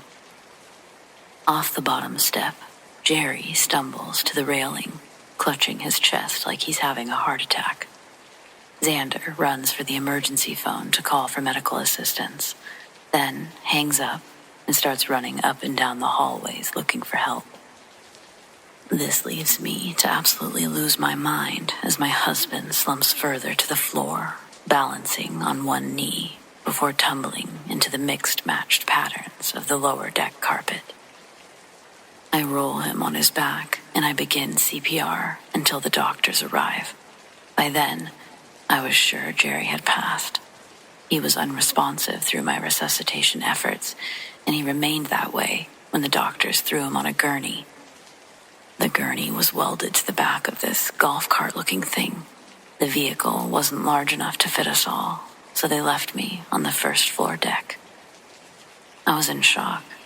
It all happened so fast. I didn't know whether to stay there or wait for someone to come get me, or if I should chase after the miniature ambulance that was speeding away. We'd left our phones in our room, but thankfully, I'd recently gotten Jerry's pocket watch fixed. It was going to be a surprise anniversary gift for him. I pulled it out of my purse, and I used it to get some sort of durational sense. It was a little after 3. Moments later, I heard another golf cart zipping down the small corridors towards me. It was another worker from the ship coming to get me. Using multiple sets of ramps, we drive to the 3rd floor where the medical team is working on my husband. Jerry was laid out on a cot with an advanced cardiac life support machine. We'd find out that he didn't suffer from a heart attack. He was electrocuted. Faulty wiring in the wall had fallen and come to rest on the inside portion of the railing that Jerry grabbed. It could have been anybody that night. Jerry was simply the lucky one to discover it when he placed his hand on the railing. Eventually, Jerry becomes conscious again. When his eyes open back up, the first thing he says is, "Do you have my pocket watch?" I say, "Yes." I hand it over to him while explaining my original plan. And then I was like, "Wait, how did you know I had it?" He smiled. I was sort of pissed he'd ruined his surprise. Again, he does that. But really, I was just happy that he was alive.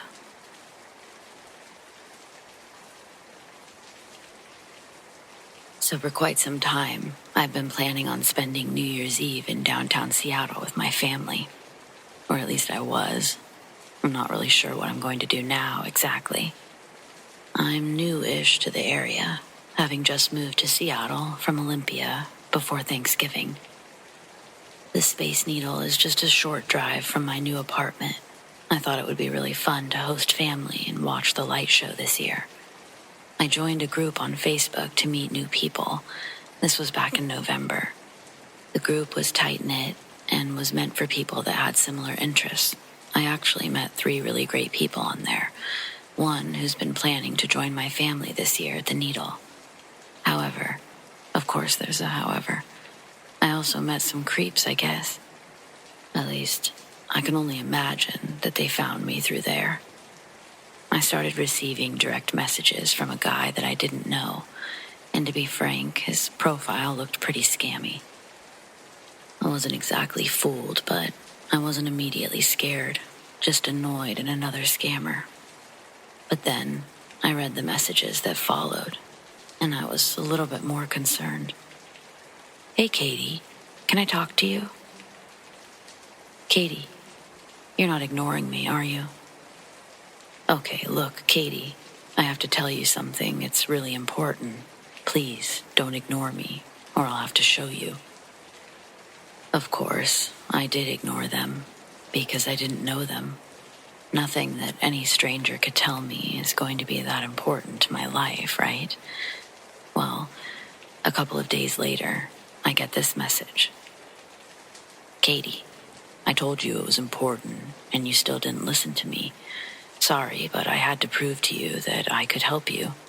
I'm sorry about that." So confused by this, I immediately copy and paste everything into a message. I forward it to my best friend in Olympia. She tells me she's going to do some digging on this guy and see what's up. Almost immediately, she tells me not to worry. This is a fake profile. Some quick Google image search thing that my friend does. It proves that his profile picture is taken from the internet. It's not even somebody else's profile. She says that I don't need to worry, that they're literally probably just trying to get me to respond. She says I should change my password, block the person, etc. So I do. And then I move on almost entirely because it feels like nothing. Until the following night. I'm getting ready for work, and I'm incredibly disturbed when I see a heart is drawn on my mirror in the fog. I can't even bring myself to leave the bathroom, fully aware I'm going to be late for work. My cell phone for sure is sitting on my bedside table or by the coffee maker. I truly didn't know in that moment, so I just waited and listened. After several minutes, I decide to make a run for my phone. I choose the bedroom as my destination. Luckily, it's where my phone is. The first thing I do is I call my dad. The second thing I do is I call the police per his instructions. I don't leave my room for over an hour. That's about how long it took for the police to show up. They didn't immediately find the previous messages I told them about troubling. They actually didn't even ask to see the messages. The one cop told me they likely weren't connected. Honestly, they didn't seem to believe me. Maybe one of the officers because she was a female, but the other was rather dismissive. I asked if they could check the whole place, and they did. As they did, I checked my computer, my Facebook. Sure enough, I had a new message from a new person that I'd never met. Another spammy-looking profile, only this time it was just 2 messages. Katie, followed by a single red heart. I showed the officers, and that's when they asked me to come down to the station, saying I could file a formal complaint. They recommended I bring my laptop. They could make copies of the messages, but also they could work to track where the messages were coming from. This all took place just before and right after Christmas. It's been one of the worst holidays to date. I was really looking forward to spending time with my family in the city. Now I'm just crippled with anxiety. Checking my phone every 5 seconds to see if the police have any information. Checking to see if I've gotten any more messages. I don't even want to go to work. Not alone anyway. Truly, it's awful. I hate this for anyone who's had to go through it. I know it seems extreme, but I've literally been worried someone's going to kill me. Currently, my older brother is staying with me, but even he can't stay forever. He'll be here until the landlord at least agrees to change my locks. There's no surveillance around here, so unfortunately they can't help with IDing anyone. So I just wait. As for New Year's Eve, I don't know. I may just go back to Olympia where I don't have a stalker.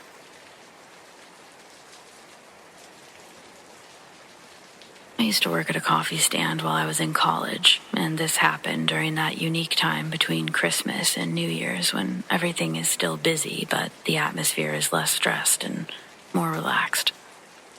One particular day, I was assisting a family, one that I was really familiar with. They consisted of a man and a woman who were husband and wife, both around the same age, and an older woman who I assumed was one of their mothers. The wife's mother, I thought, since they looked a lot alike. As the 3 of them approached, I asked if they'd be having their regular. I noticed that the man and the older woman seemed somber, while the wife appeared a bit out of place. She had a paler complexion than normal, giving the impression that she might be sick.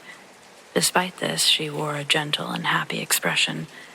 The man confirmed that he'd have his usual. Despite their expressions, I made small talk, asking how their day was going, and the man responded politely but quickly, implying that he wasn't looking to make small talk. No one else said anything. I glanced up to see that he was walking away, his wife following close behind. They didn't leave the area, but instead sat near the stand at a picnic table. The older woman then stepped up and continued where the man had left off, saying that they were just out making some returns. More small talk ensued, and I was finishing up the final drink when I noticed the older woman looking especially sad. I asked if she had a punch card that they wanted to use. I knew that the wife had used one, so I mentioned that I could put the punches on her card. I knew her name was Amy, and I said that we kept it behind the counter. But the woman just stared down for a second, and I sensed that she was on the verge of tears. Worriedly, I looked into the crowd, searching for the couple. At first, I couldn't spot them, but suddenly the man appeared, this time alone. He gently took the older woman by the shoulder and reassured her that it was okay for her to go sit down. Then he reached for the drinks, of which there were 3. I handed them over, explaining which was which, but instead of grabbing them, the man looked somber, and then a small, subtle smile took over. He looked at me, and through tears he said, "Amy, my wife, non-fat vanilla latte. She's no longer with us. She passed away on Christmas." His voice suddenly trailed off, and so did his gaze. At that moment, a pang of sympathy was in my chest. Tears welled up in my eyes. I was feeling sad, but also, I'd seen his wife, like she was just with them that very day.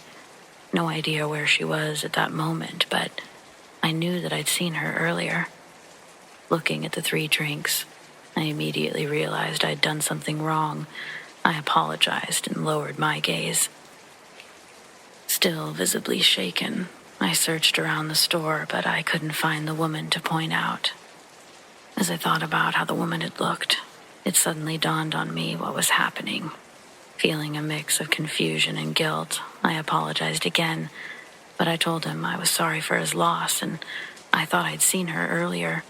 I offered to take the drink away, but he smiled and said that it was okay, that it would be nice for him to have it, to have something that she liked so much. I tried, but I couldn't hold back my own tears. It was embarrassing, but I couldn't help but feel immense pain and sorrow for this family. Suddenly, the older woman was grabbing my hand, and she said, "Your kindness is appreciated, you know." This was her favorite place to visit every morning. She managed to smile through her tears. We stood there for a moment, and though I didn't ask, I think they felt the need to tell me what happened. It was her heart, the woman said, explaining that her daughter had died suddenly and in her sleep. My own heart instantly felt heavy. This poor man had to find his wife deceased on Christmas morning, and now he was ringing in the new year without the love of his life. I told them I was so sorry for their loss and that the drinks were on the house. Before they walked away, visions of the woman from earlier raced in my head, and I found myself blurting out that she's always with you. I then asked my coworker to take over the register while I retreated to the nearby bathrooms to gather myself. When I left that day, I felt just chilly. It wasn't a scary experience, but rather a mind-bending one. I truly don't know how I saw her that day, but I am certain that the woman I saw was her.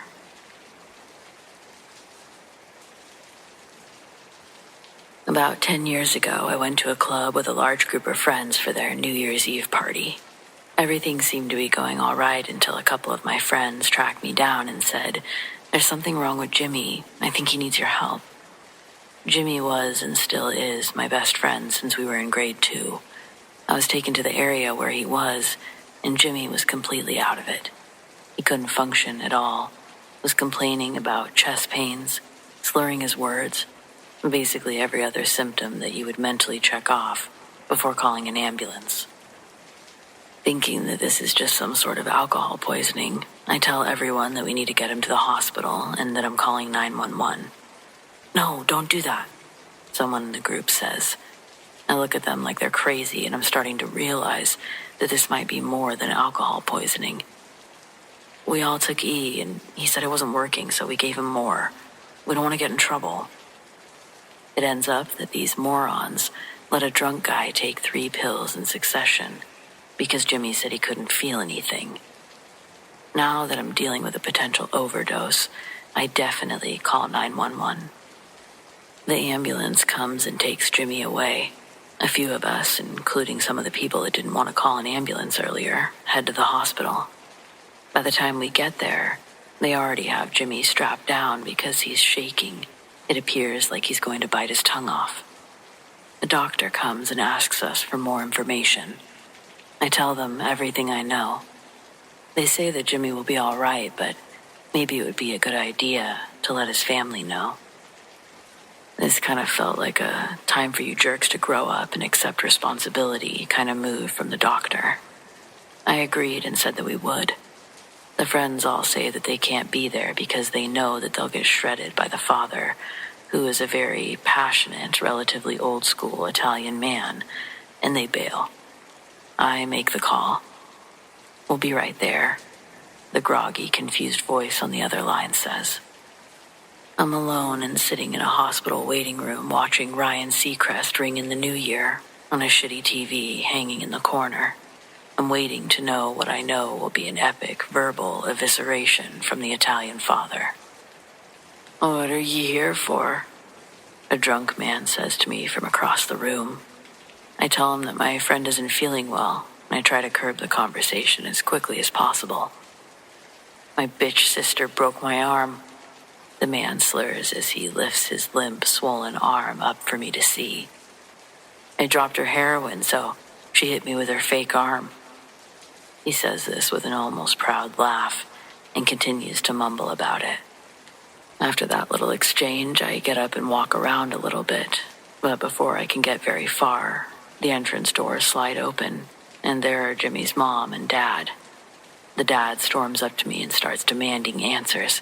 He wants to know where his son is. He wants to know how long he had been doing drugs. He wants to know why I didn't try to stop him. I really have no choice but to take it. His wife looks at me sympathetically and tries to calm him down.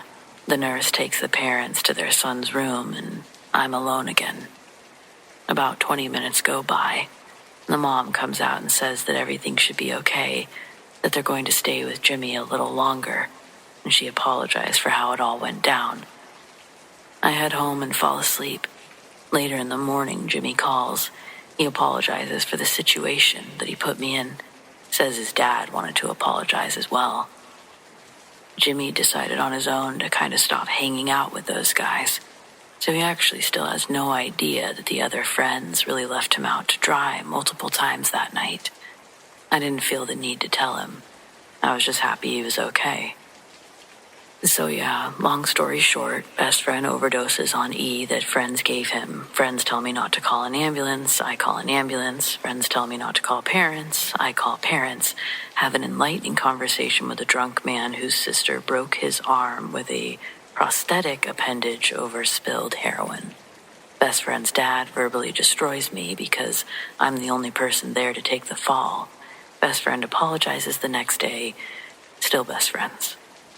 Yeah. Happy New Year.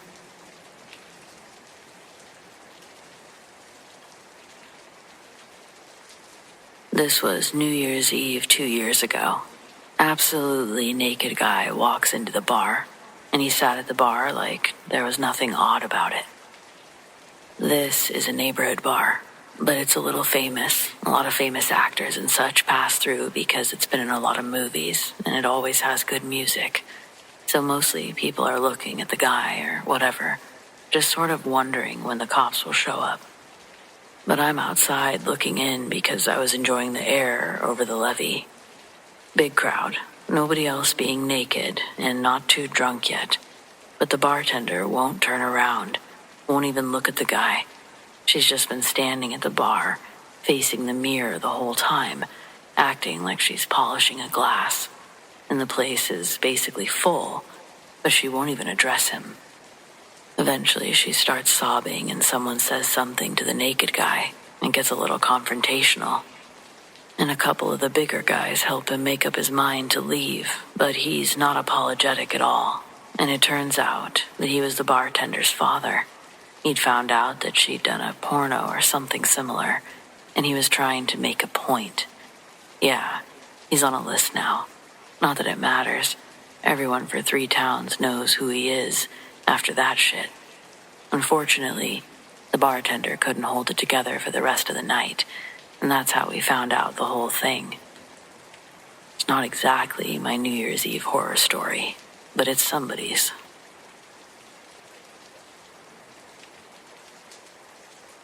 When I was a kid, my mom always cooked black-eyed peas and cabbage for New Year's.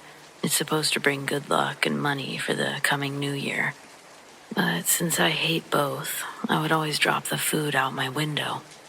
We lived in the country with lots of woods and wildlife, so I knew it would be gone by morning. It worked like a charm until I was 14. As always, I threw the food out the window. I waited 15 minutes and then took my plate into the kitchen. The worst part was how my mom always said, "See?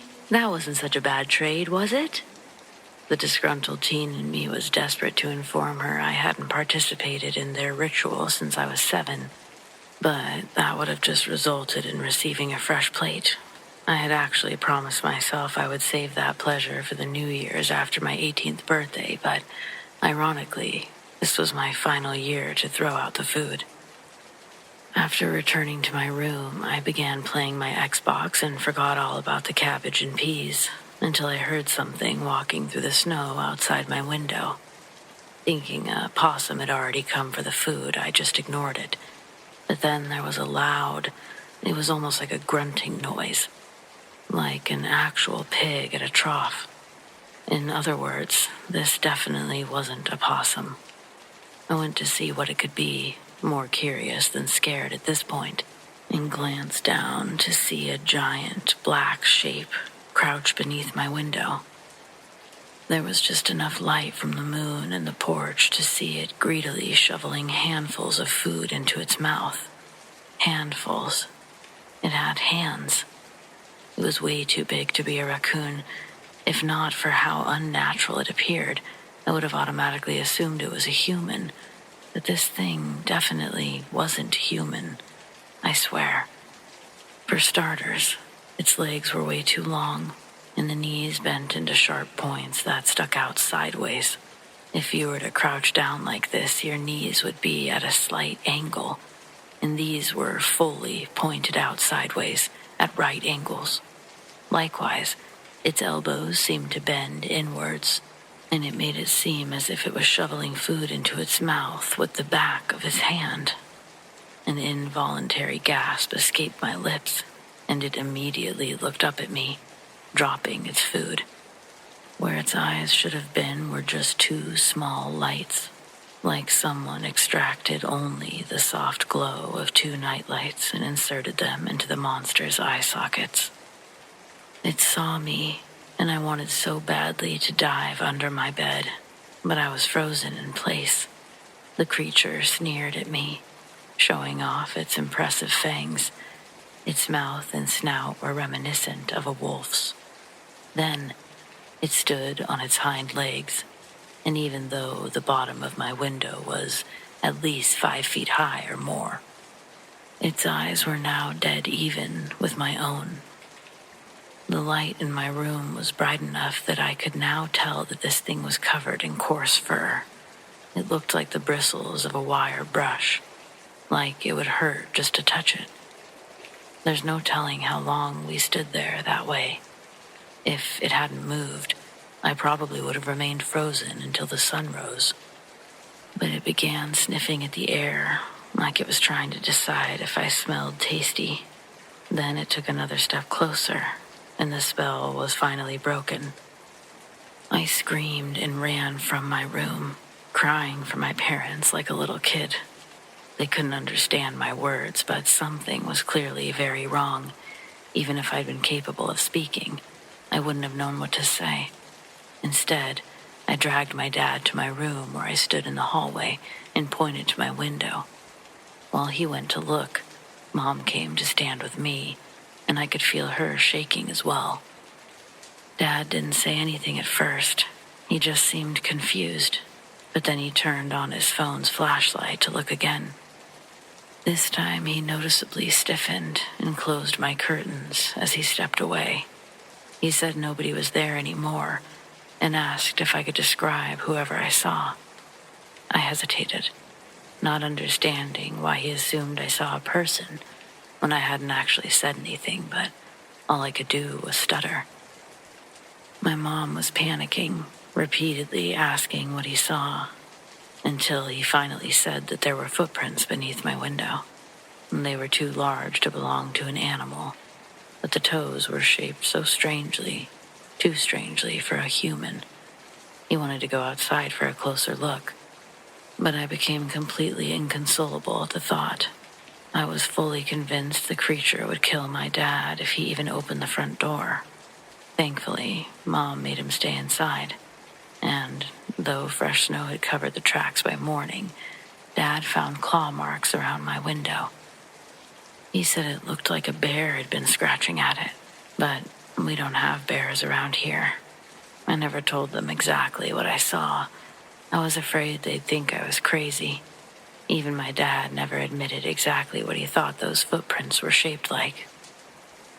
I was fortunate enough never to see the creature again, and I also never threw food out my window again, but yeah, I still think about it every single New Year's. I don't know if anyone else has noticed this, but it seems like a lot of people say they feel better after sharing their own experiences. So, I figured what the hell, Maybe if I just embrace what happened, I can finally stop having these yearly flashbacks.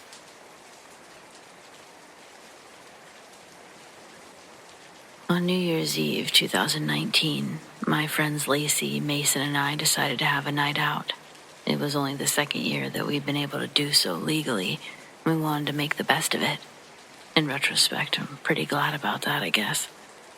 We started at a small, low-key bar where we knew the bartender. They gladly kept our glasses full as we tossed around ideas as to where the night could take us. Eventually, our drunken hunger led us to a nearby cafe. It was in a less reputable part of town, but Mason swore they had the best biscuits and gravy plus Bloody Marys, so we decided, what the hell, let's do it. He was right. The food was bomb, and we ended up sticking around even longer to drink a few of those bloodies.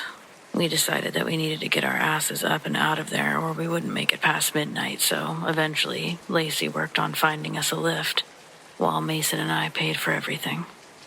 Then we all headed for the exit. As we made our way towards the door, I noticed a super suspicious-looking man lurking near the bathrooms, which was by the entrance. He had a messy, chaotic presence, wearing an open hoodie with no shirt underneath.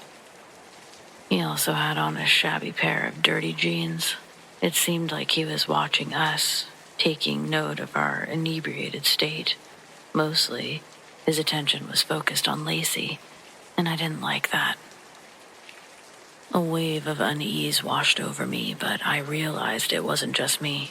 Everyone else seemed to be looking at the man now, which prompted us to hasten our steps to the side of the building where our Lyft driver was waiting.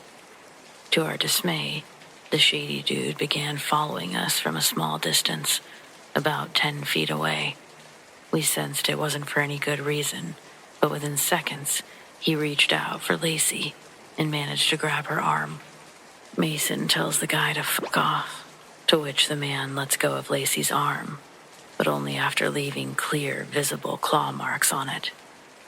Then, he barks in Mason's face, pushing him away. We grab Mason and waste no more time, quickly entering the lift and locking the doors before even greeting the driver. We hurriedly informed him of our names, urging him to drive away from the crazy stranger barking outside of his car. As our Lyft car pulled away from the parking lot, I couldn't resist glancing at the dude one more time.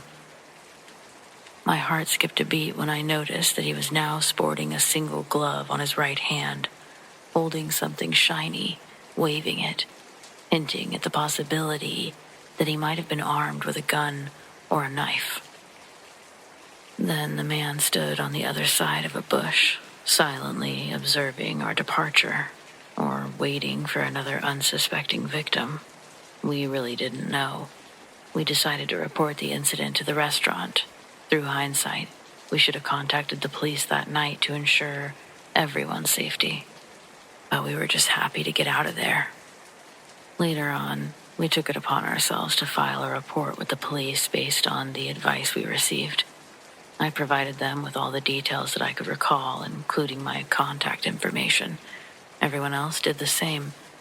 The police assured us that they'd reach out if they needed anything else, and they never did. Reflecting on the encounter, I want to clarify that my mention of the man potentially carrying a weapon, it was based on the observation of the single glove on his right hand. He hadn't had that before, and the object, which clearly he'd had concealed before. His other hand remained gloveless and clearly visible. I don't know. I guess it doesn't matter, but if you do go out this New Year's Eve, or any time, I guess, just be safe, and remember, there's power in numbers, that's for sure.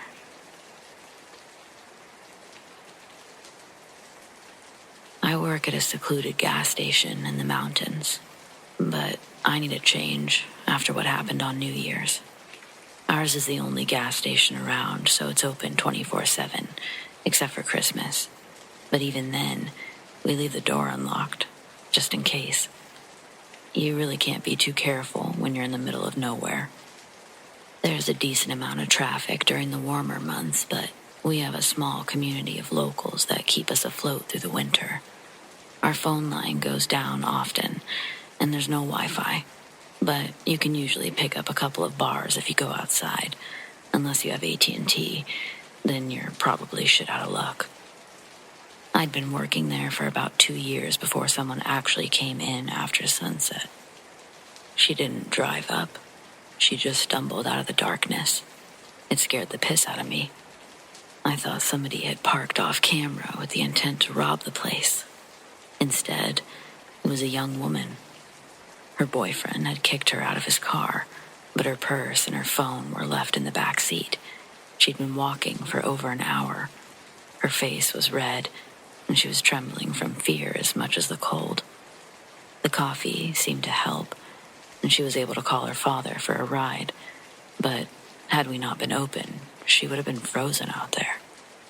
That one night was worth staying open for all the others. Not only did it save a life, the girl's dad actually came back to thank me with a very generous check. I didn't want to take it at first, but he was driving a car that cost more than my house, and his suit was definitely worth more than my monthly earnings. I thought about that girl every time I had to work on a holiday. It kept my bitterness in check. You never know when a privileged dipshit is going to toss some poor girl out into the middle of nowhere. I was definitely thinking about her on New Year's. Luckily, I thought to lock the doors that night. Teens like to party in the mountains, and they usually come here for snacks on their way home. The rowdy ones can get pretty destructive, so it's safer to serve them through the window. But drunk teens aren't the reason I'm writing this. It was almost 3 a.m. when a lone figure ran into view. Just like the girl, there'd been no headlights or engine sounds, only silence, and one hooded runner heading straight for the door. I raced over with the keys, ready to unlock it. I was inserting the key when I noticed an age-spotted, almost malformed hand grasp the handle. The long, yellow fingernails were filed to sharp points, and my hand froze mid-turn. My gaze shot upward to the hooded figure, but he was looking down, watching my hand, and I couldn't see his face, only that gnarled hand. The sinking feeling in my gut made me remove the key and take a few steps back. When I did, the man's head shot up, and he was smiling like the Joker. His teeth were as yellow as his fingernails. His lips were so red, he looked like he was wearing makeup. His eyes were bloodshot, and he had scabs all over his face. We made eye contact, and he let out a maniacal laughter that made my head ring. I instinctively covered my ears, and it made the man laugh even harder as he began pulling on the door handle. When it wouldn't open, he knocked on the glass, and each strike left a dark, wet stain that I couldn't distinguish between mud or blood. I stood frozen, barely shaking my head, when the man motioned towards me and made a come here gesture.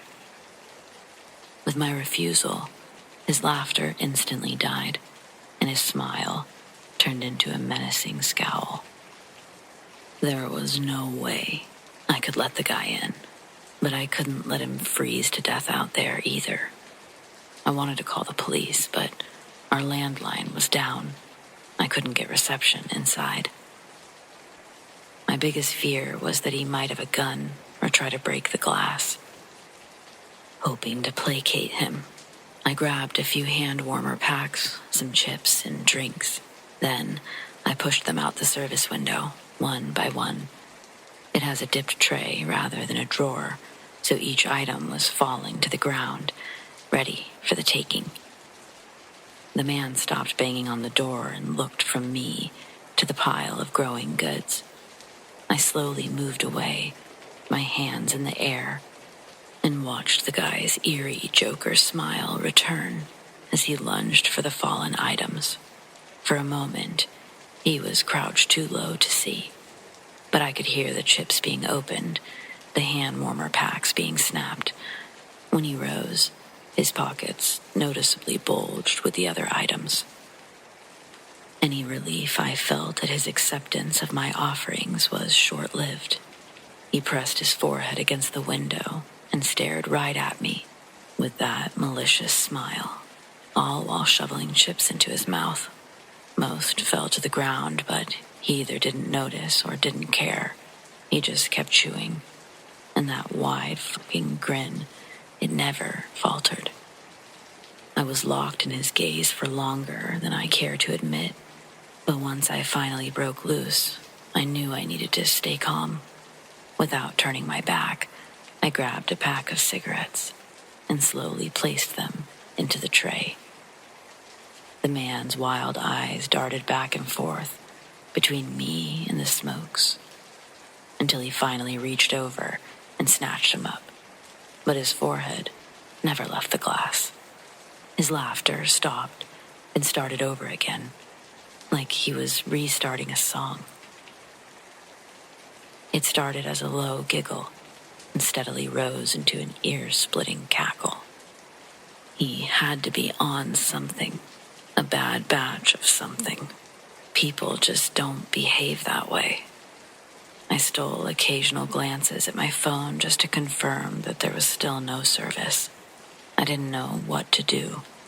Aside from handing over merchandise, I wasn't going to give him alcohol, but if free stuff kept him from breaking the glass, yeah, I was prepared to do this all night. The guy stayed like that, face pressed into the glass, laughing like a maniac for almost an hour, before his hands suddenly shot into his bulging pockets and began rummaging around. I feared he had a gun after all, and I almost dove behind the counter, but he only pulled out a Sharpie. He removed the cap with his teeth, began writing on the window in huge childlike letters. First an S, then an M, I, L, and finally an E. Smile. When finished, he nodded his head towards the word and then at me. Totally confused, I did the only thing that I could. I smiled. The moment I did, the man stopped laughing, stepped away from the window, and walked back into the night. I wanted to call the police, but I was still too frightened to go outside. I worried the man would be lurking, just out of view, waiting for his chance to pounce. But I never saw him again. I did warn my boss and coworkers. None of them had ever seen anyone like this guy. We don't know where he could have come from or where he went, but he must have some kind of shelter to survive out there. I guess something about New Year's just brings out the crazies. That's why I won't be taking next year's night shift. I'll quit first. That's a promise. You truly never know what people are capable of.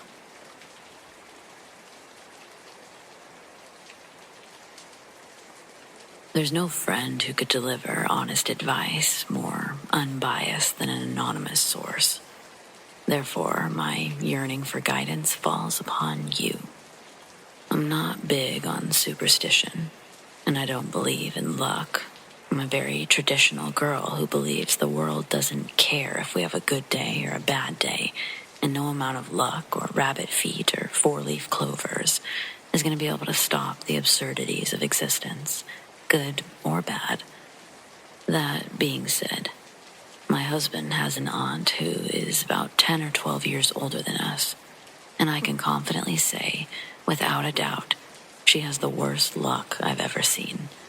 So bad, in fact, that it's truly made me reconsider my beliefs on luck being a thing.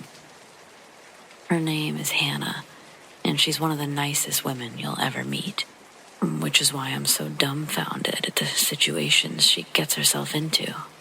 Since my marriage into this family back in 2016, I got to watch bad thing after bad thing plague this woman's life.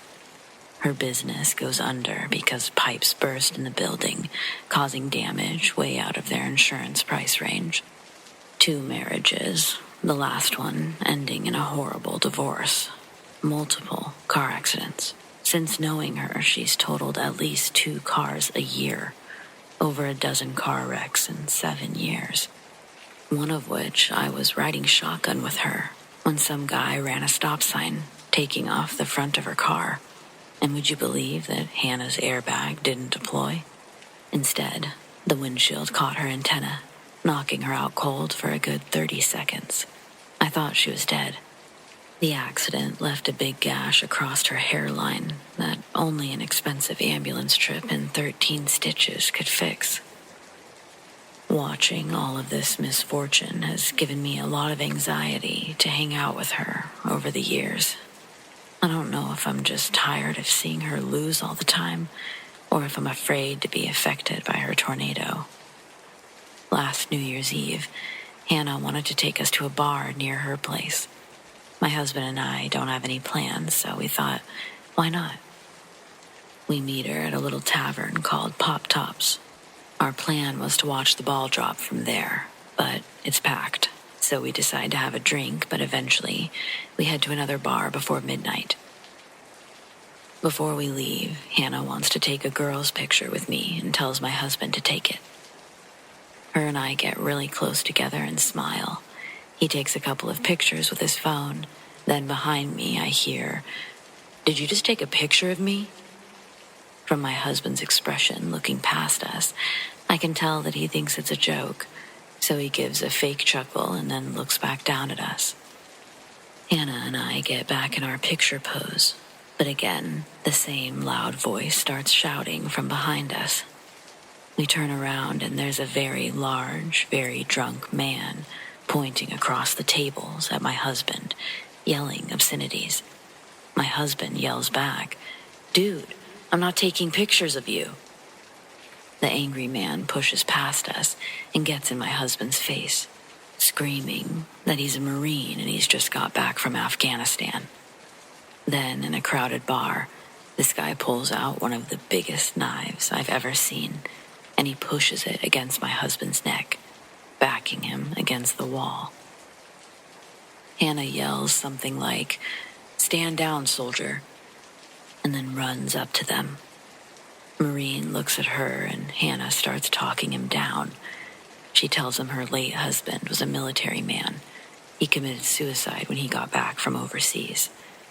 The Marine puts his knife down and releases my husband from against the wall. Then, Hannah and the Marine walk to another part of the bar and start talking. From across the room, I watch as Hannah cries, then the Marine. They hug, and the Marine ends up walking over, apologizing, and then offering to buy my husband a drink. It's getting close to midnight, and we decide that we're going to hit another bar, so we leave. The Marine decides that he's going to head out too. At the exit, we go our separate ways, us 3 walking right to another bar, and the Marine walking left towards Pop Shot's parking lot.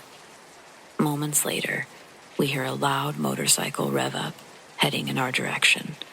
It sounds like it's picking up momentum fast. We're on the sidewalk as this monster Harley rips past us on the road. It's the Marine. He speeds around the corner, and we hear this boom.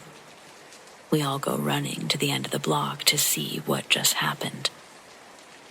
The sight we come upon is black, heavy smoke pouring from a mangled Harley wrapped around a tree, and a body lying a couple of yards further down the sidewalk. Hannah runs to the Marine and starts to call 911 while checking his vitals. We wait while the ambulance arrives to get the Marine. From a distant balcony, we can hear people counting down and cheering. The new year had arrived, and I'm watching Hannah scrub blood off of her arms with water from an Aquafina bottle in the car. None of us felt like partying after that, so we just called it a night. We dropped Hannah off at her place and then drove ourselves home. From the freeway, I watched fireworks ignite the sky, and I tried to make the best of it. But this year, I'm really not trying to deal with these shenanigans. Is it Hannah? Are some people cursed to a life of bad luck, regardless if they're good people or not? How do I express my worries to my husband without using the word jinx? The last thing I want to do is bring in another New Year so chaotically. Hannah's already asking if we have plans. Do I just lie?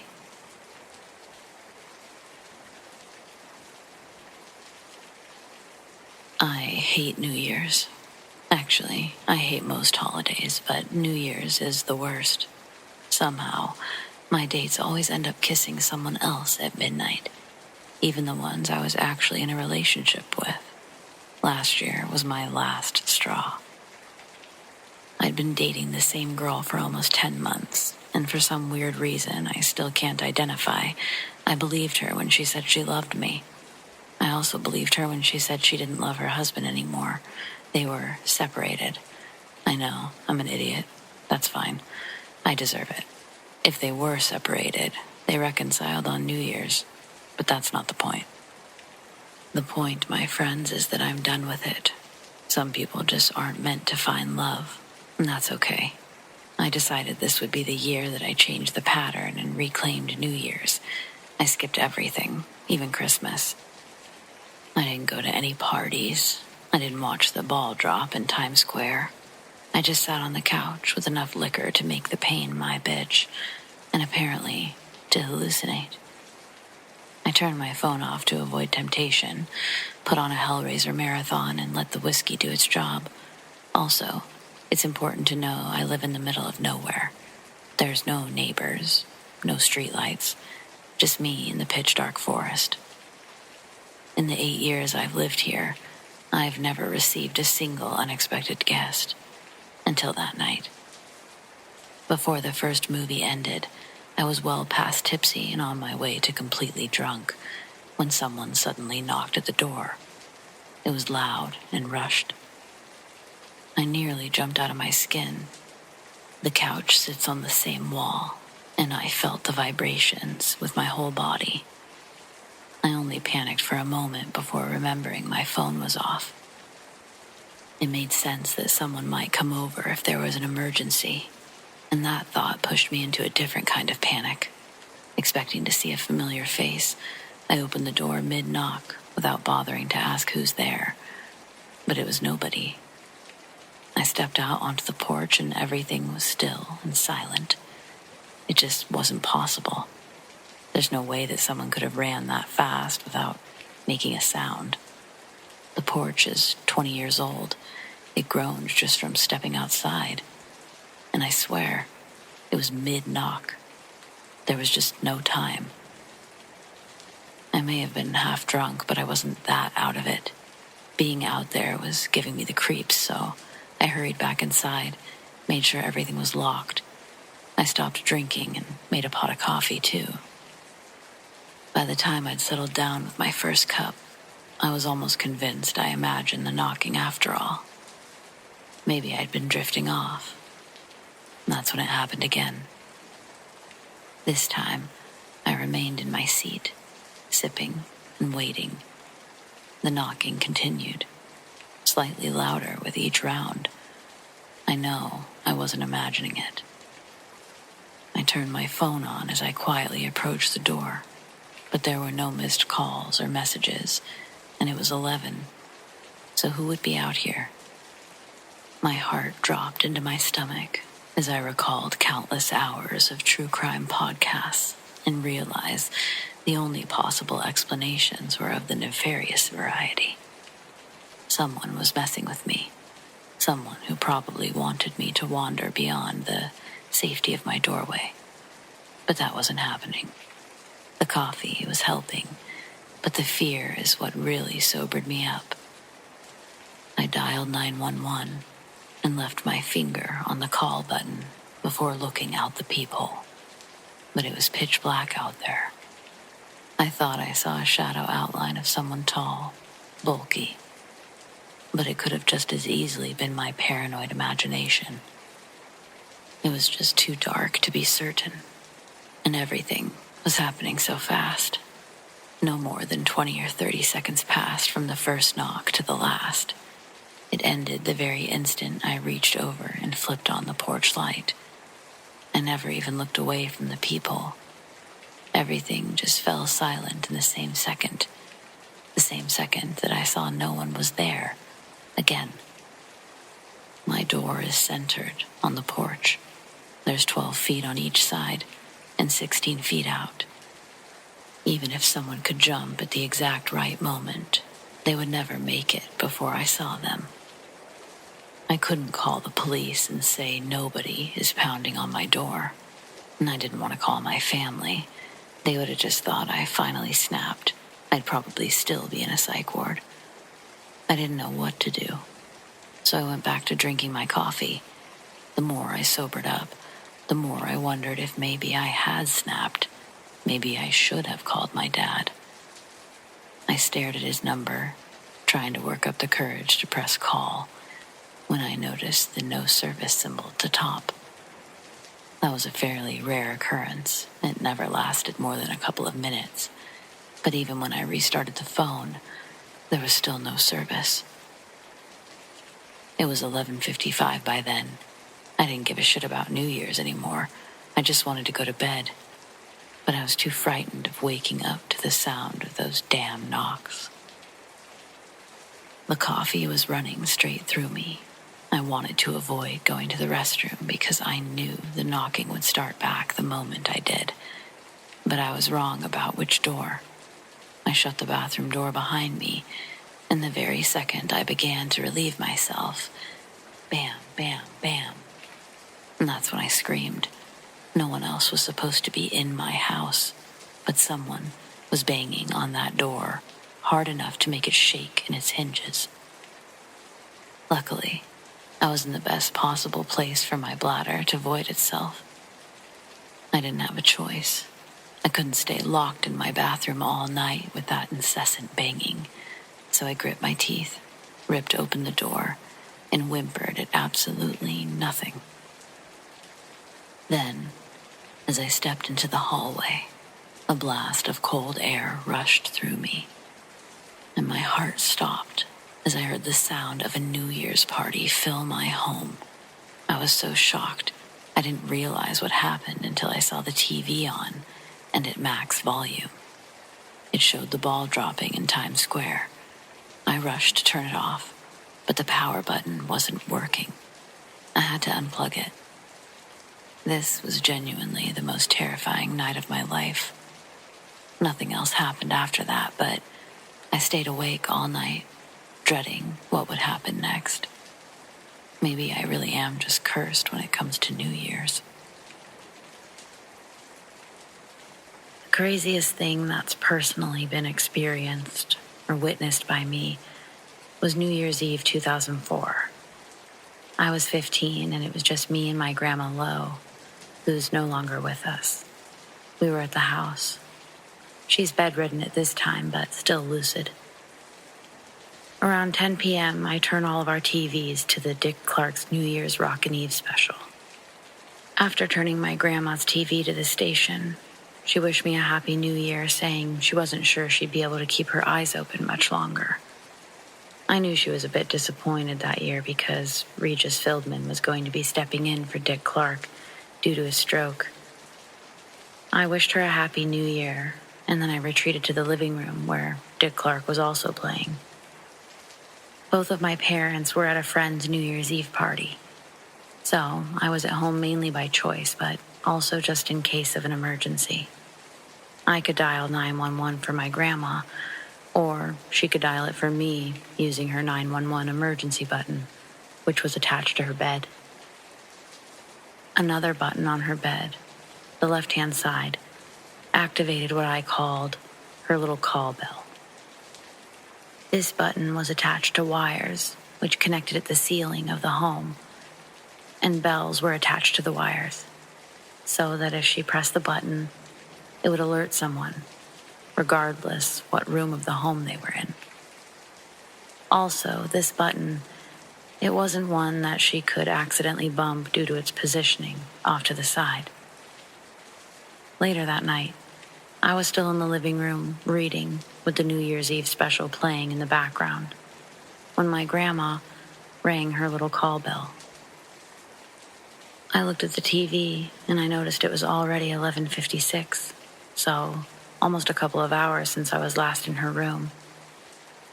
I could see that the countdown on the TV was in full effect, and we were only 4 minutes away from the big finale.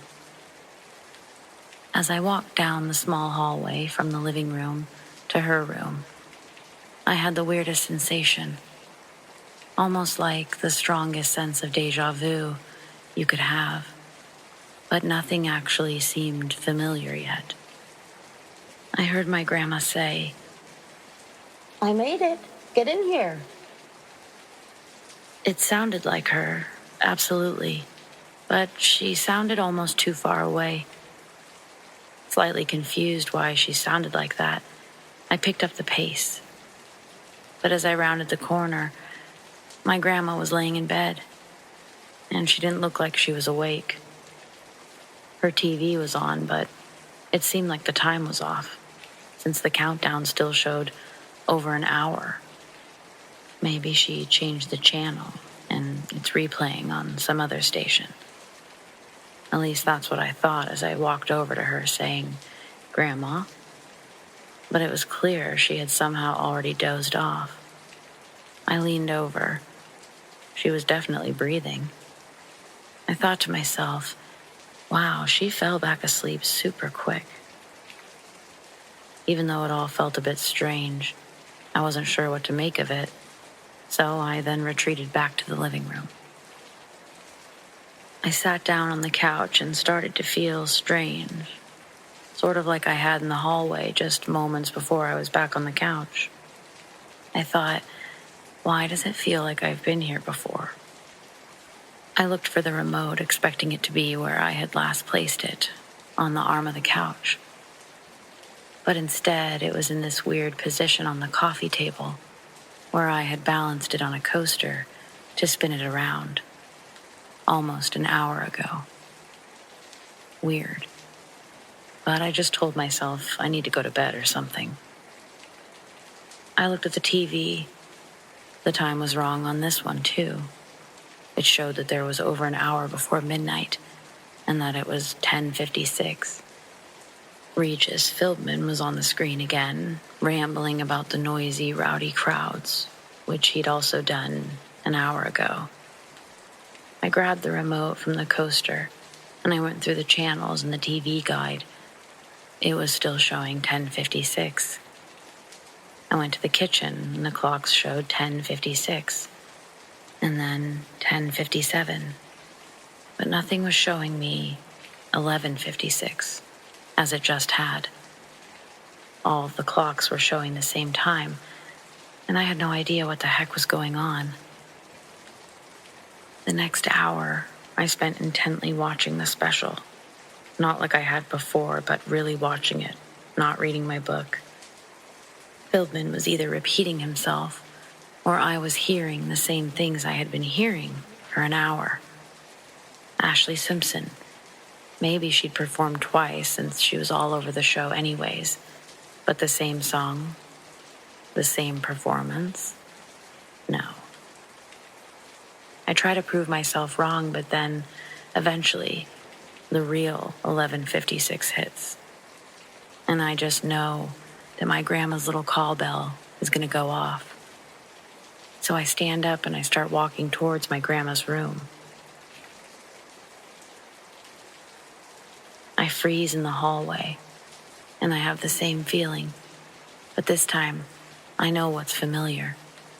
I know what she's going to say. And then she does. "I made it. Get in here."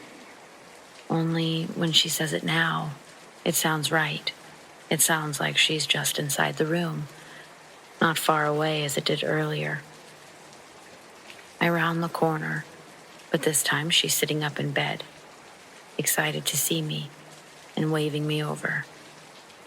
I look at her TV, and it's got the right time on it now, 11:56. Just 4 minutes till midnight.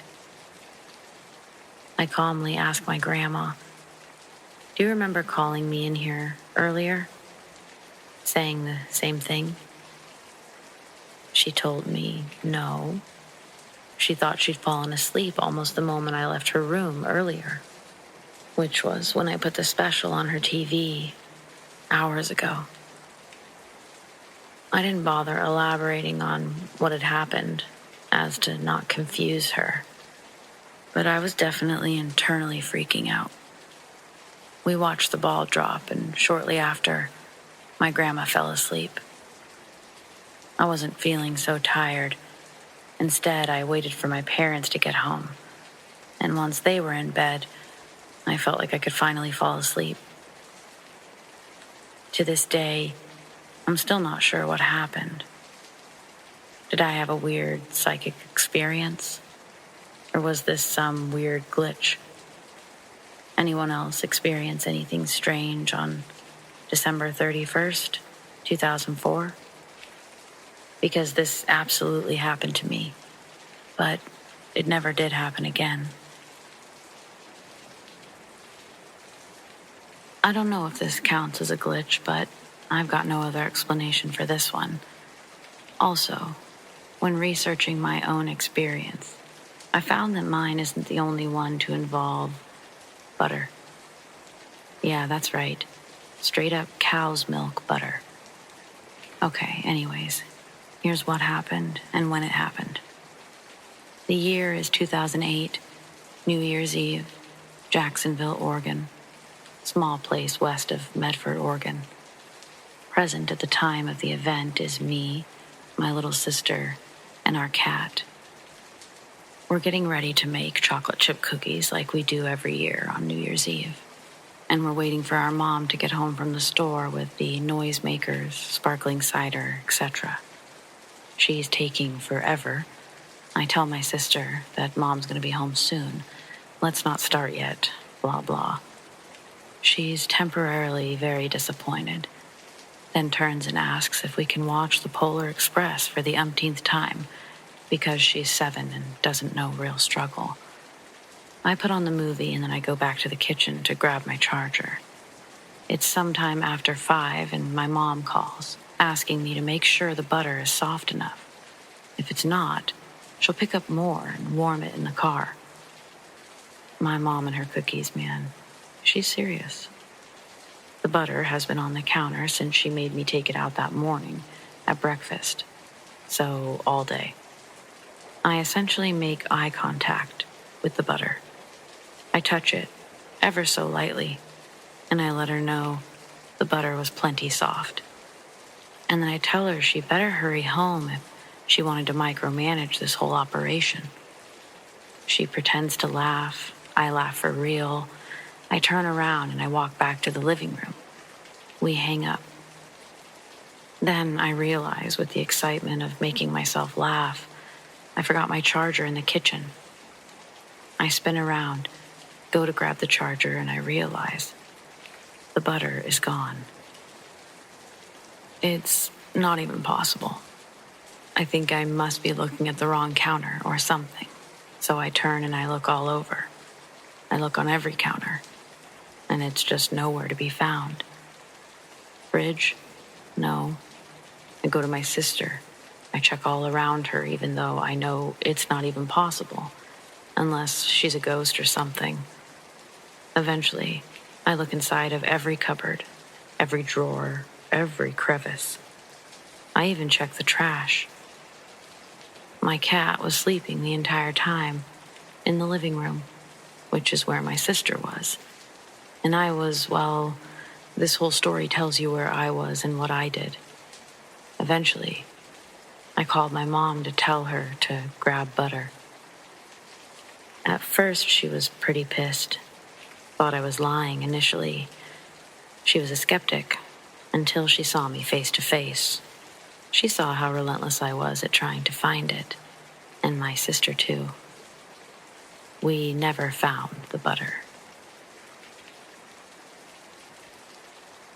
Years ago, I was working nights as a phlebotomist, person who draws your blood, in a hospital. There was this doctor who was notorious for ordering reoccurrent tests incorrectly. He would order a single draw when he really needed a serial draw 90% of the time. But because 1 in 10 times he really wanted a single draw, you always had to check with him. This night happened to be the end of daylight savings, so at 1:59 a.m., the clocks would turn to 3 a.m. instead of 2. At about 1:30, I get an order on my screen from this doctor. I was the only fleb on nights, and I worked with 2 techs. I signed and showed them, "Look, Dr. X ordered this test again. I'll see if he's on the floor and if he really wants this or a serial draw." I went up to that floor and he was at the nurse's station. I remember it so clearly because he was wearing plaid black and yellow skinny pants under his white coat. I couldn't stand the guy, and I thought his loud, ugly pants just drew attention to his loud, ugly personality. I walked up to him and said, "Hey, I just got this order for XYZ patient. Did you mean to order the 3 serial draws?" He was dismissive and said something like, "Of course I did. Can you just draw 3? I, of course, cannot just poke a patient 3 different times without orders, so I asked him if he could reorder it, and I'd go back to the lab to print the stickers and come right back to do the first draw. I drew a couple of patients quickly, knowing he'd take a few minutes to get the order in. I rode the elevator back to the lab and checked my computer. It was 1:58 and the orders were there, so I printed them and stuck my specimens in the centrifuge while they printed. I pulled the labels off the printer and looked closely and realized he had ordered the single draw again. I pulled up the order code, wrote it down for him, and went back to the floor to just ask him to order this exactly. When I got to the floor, he was standing exactly where he was when I had come up the first time, wearing plain black pants. I assumed some bodily fluid had forced him to change, and I knew he was going to be really annoyed when I asked him to reorder the labs. By now, it was definitely past 1:59, so the clocks were reading 3-something. I asked him if he could reorder the test. He was totally pleasant and not at all frustrated that I was asking him. I asked him if room 208 had thrown up on him or something, and if that's why he had to change. He then seemed offended and was like, "What are you talking about?" I was like, "Oh, sorry to offend. When I came up earlier, you had on yellow pants, so I assumed something happened." He scoffed at me and said, "I've been wearing these all night. I don't own yellow pants. You must be confused." I'm thinking that he's being weird and should just admit that he got puked on, but whatever. Go back to the lab, print the orders, and finally draw the patient. I stopped to talk to one of the nurses for a moment on my way back down, and she says something like, "I saw you talking to Dr. X. He's being weird tonight, right?" And she seemed kind of shaken. I said, "Yeah, he was wearing those hideous pants and then tried to pretend that he wasn't." She told me he walked into a room on one side of the wing wearing the yellow pants right before the time change, and then walked out seconds later from the other side of the wing wearing black. I was weirded out. I went back down to the lab where the techs asked me where the samples were for the patients I'd drawn after asking Dr. X to reorder. I opened the centrifuge that I'd left them in, and they weren't in there. The orders showed that the labels had never been printed, and when I apologetically went to redraw the patients, they had no idea who I was, and they didn't have cotton and tape on their arm from when I'd drawn them earlier. I still have absolutely no explanation for this. It appears that everything between first receiving the incorrect order and returning to ask him to reorder for the second time never happened. The text didn't remember me showing them that he had ordered incorrectly the first time or anything. The only reason I didn't check into a psychiatric facility was the nurse who corroborated my story. We hardly knew each other at the time, but we trauma bonded over the experience, and we've talked about it so many times. The weirdest part to me is that it coincided with daylight savings ending. That is completely a social construct. Nothing actually happens when we move the clock, so what the heck? I still get chills when I think about it or talk about it. And because people always question why I was so tuned in with the clocks and know exactly when things happened, I was a worker whose shift was an hour shorter that night. We all kind of watch the clock and do a mini celebration when it changes.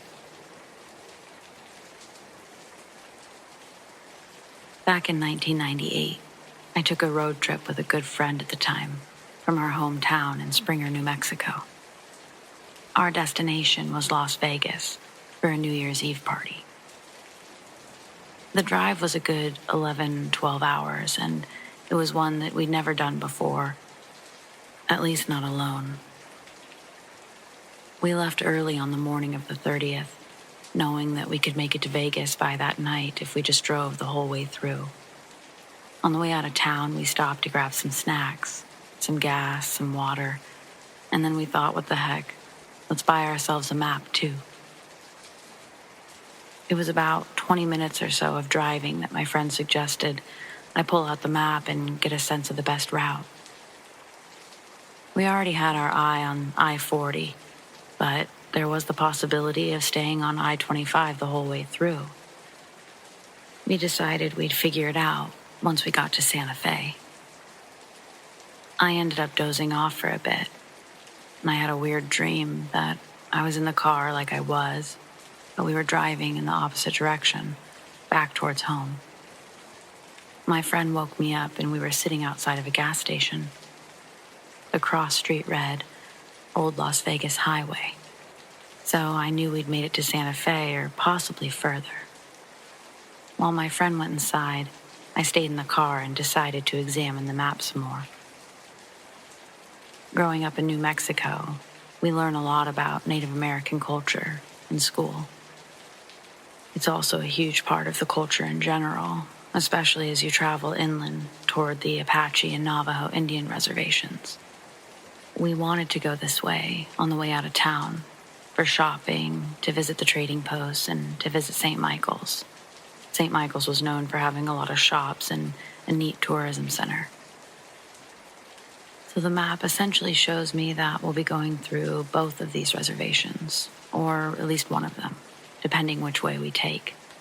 All I can think about is how cool it's going to be. My friend gets back to the car, and I tell her, let's take I-40 and go to St. Michael's. So we agree, I-40 to St. Michael's. We make it as far as Bernalillo before I have to pee. My friend pulls off to what appears to be the only building in town, which happens to be a gas station with a bathroom sign visible from the outside. I rush to the outside door and it's locked. Either someone's in there or it requires a key, so I go inside the place. It's ice cold in there and I can't figure out why, but I see the clerk and I ask to use the key to the bathroom. He tells me there isn't one. Okay. I go outside and I wait for the bathroom. It's a painful wait, but it's eventually over. I use the disgusting bathroom, and when I get back to the car, I see my friend standing on the other side of the parking lot, just staring off into the distance. I start to make my way over to her when suddenly I trip. Not a huge fall, but enough to knock me off balance a bit and take my eyes off my friend. I look back up and she's gone. But then I hear her. From behind me, I hear, "Hey, you good to go? Let's hit the road. We're burning daylight." She was walking out of the gas station in the opposite direction of where I just saw her, with more snacks. We get on the road and I can't stop thinking about what I saw. I would forget about it or try to, and then it would just creep back into my mind. I was about to say something just to get it in someone else's mind when I realized we weren't on I-40. I grabbed the map and I asked my friend, "Where are we?" Somehow she ended up on an entirely different road, but it looked like we were still en route to St. Michael's, somehow, which was good. It definitely looked like it was going to add some time, though.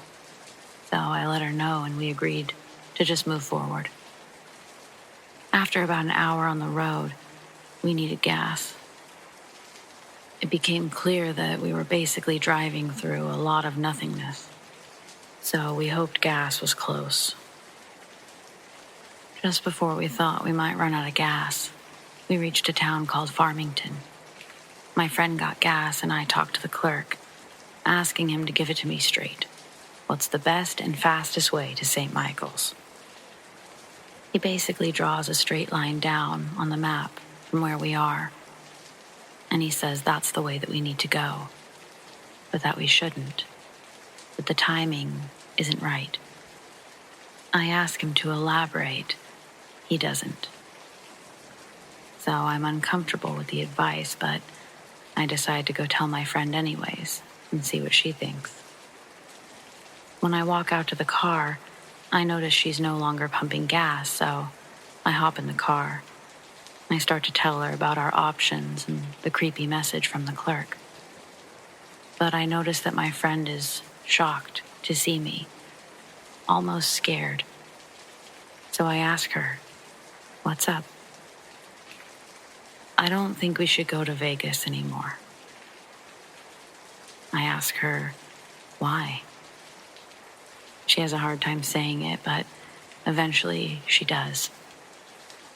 "Because we just told us not to?"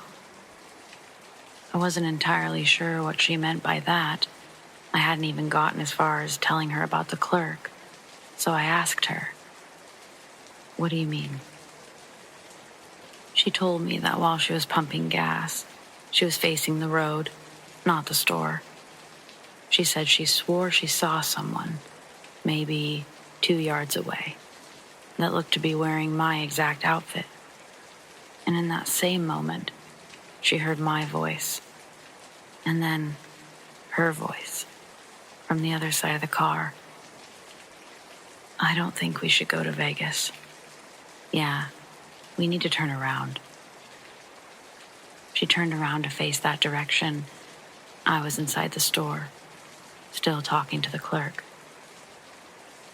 Before we left the gas station, I confessed what I saw in Bernalillo and what the clerk had just told me. We both were filled with dread, had goosebumps everywhere. We were almost too scared to even make our way home. We knew we'd be driving through nothingness, and likely in the dark at some point. But we knew more than anything, we shouldn't go to Vegas. After much debate, a lot of silence, and a creepy look or two from the clerk, we hit the road. We followed our advice, the clerk's advice, and we turned around. Driving home, we were on a mission, and we basically made it home on New Year's Eve. 2 days later, we read about a motel fire. It was at the motel that we were meant to stay at that night. 2 people were killed. I'm not saying that we could have been killed, but over 30 people were injured in that fire. So there's a good chance that we could have at least been one of those.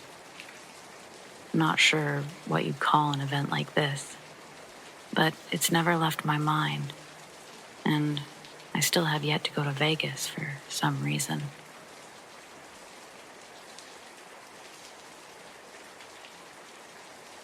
So this happened a couple of days ago. I was sitting in the kitchen quietly drawing when I heard the door in the garage open and close. I got up to see if my dad had gotten home, but when I checked, the the door was still locked, and it showed no signs of ever being moved. I was, of course, confused at this, but I chalked it up to the fact that I was home alone in a quiet house, so I'm bound to hear something. A few minutes later, however, I see my dad walk down the hallway. I got up to tell him that he scared me with the whole locking the door again thing, but he wasn't in the hall anymore. Again, figuring he had just walked fast to the bathroom, I sat down to continue my drawing. Then, a little bit later, I hear him calling my name from the bathroom. As I got up to go see what he wanted, the front door opened, and my dad stepped through. When I told him what I saw and heard, we went back to the bathroom, only to see that it was empty and again showed no sign of use. Dad said that this has happened to him before, on multiple occasions throughout his years. This is the first time for me. Anyone had this happen? Or is it just my dad and me? What you know will forever change on New Year's Day. This is not a warning, but a guarantee of what is to happen. My 5-year-old son told me this while I was buckling him into his car seat this morning. He spends the weekends with his father, and let's just say he's not the most responsible parent on the planet. Let's call him Adam. So after buckling my son up, snug and secure, I walked back into the house to calmly ask Adam why my baby angel is quoting end-of-the-world cautionaries in the backseat of my car right now.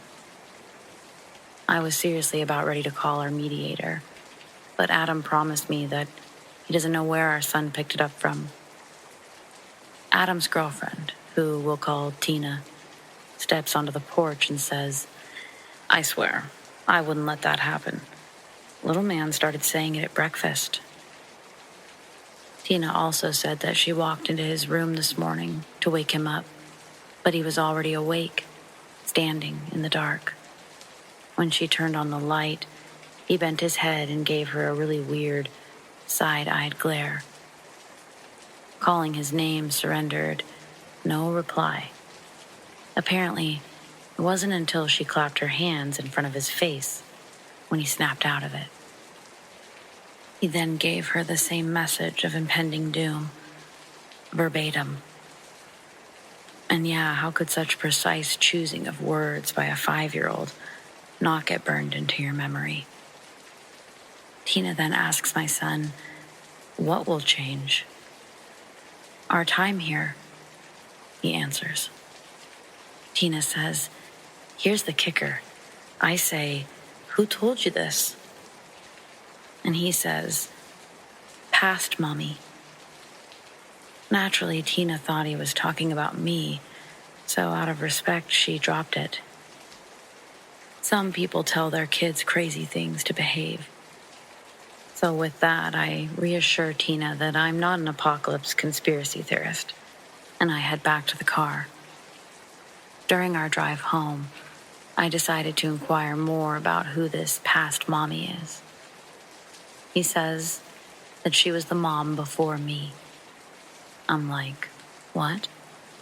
So by the end of our car ride home, in his broken 5-year-old English, I'm told about how he and his family were taking pictures on a mountain when it blew up. He casually wraps up the story by saying, "We all got hurt." Yikes, right? Well, oddly enough, I used to read a lot about reincarnation, and what he was saying sounded an awful lot like he was talking about a past life. I know it's not totally uncommon for kids to experience memories like this in adolescence.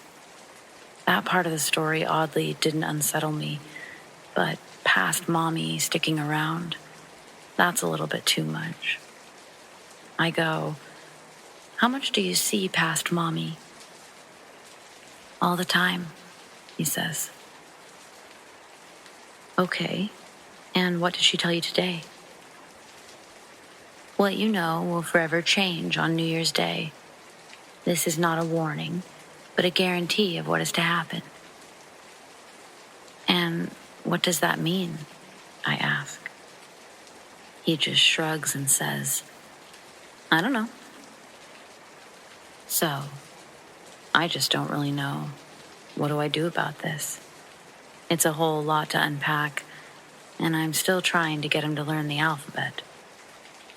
I wanted to throw this story out there because, secretly, his foreboding sentence has given me extreme paranoia. Like, maybe past mommy is relaying a message through my son to me. And maybe it's supposed to give me this paranoia to the point of bringing me here. Maybe to reach someone else out there. Again, yikes, right? I'm sure I'll feel better when it's 2022. For anyone that does find this, please be safe this New Year's and be careful. If you've been waiting on confirmation for a sign, this is it. Follow the signs. A few years ago, I was with my partner at the time, and we were on the freeway heading home with her at the wheel. We made that commute every single day, and she knew it like the back of her hand, as the house was originally her parents' house that she'd grown up in. We were in our early 20s and moved in when they moved to a different state. It was so routine to the point of getting off on our exit at a habit, even if we needed to get off on a different one further up ahead. We were both just listening to the music, and I happened to make note of the time, and I looked up to see some landmark buildings and the shopping center that appear right before our exit, which meant that we were almost home. I can't explain it, but for a moment it just felt like I spaced out, unprovoked, really bad for what seemed to last only a second. And when I came to, we were a mile past our exit. For some reason, my ex and I both turned and looked at each other immediately in disbelief. We had both experienced it at the same time, and we were extremely confused as to why we were a mile past our exit when we were literally approaching the off-ramp. I'm talking like not even a half a mile away. And then I said, we just missed our exit, but how does that make any sense? We were right there. And she said something along the lines of, I know.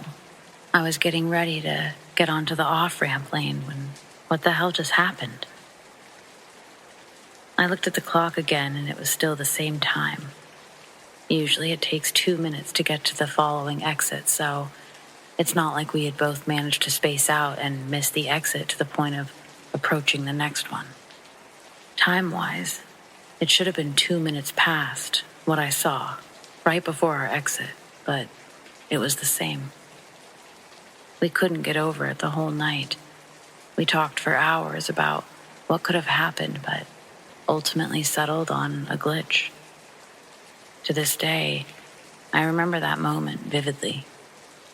Very strange.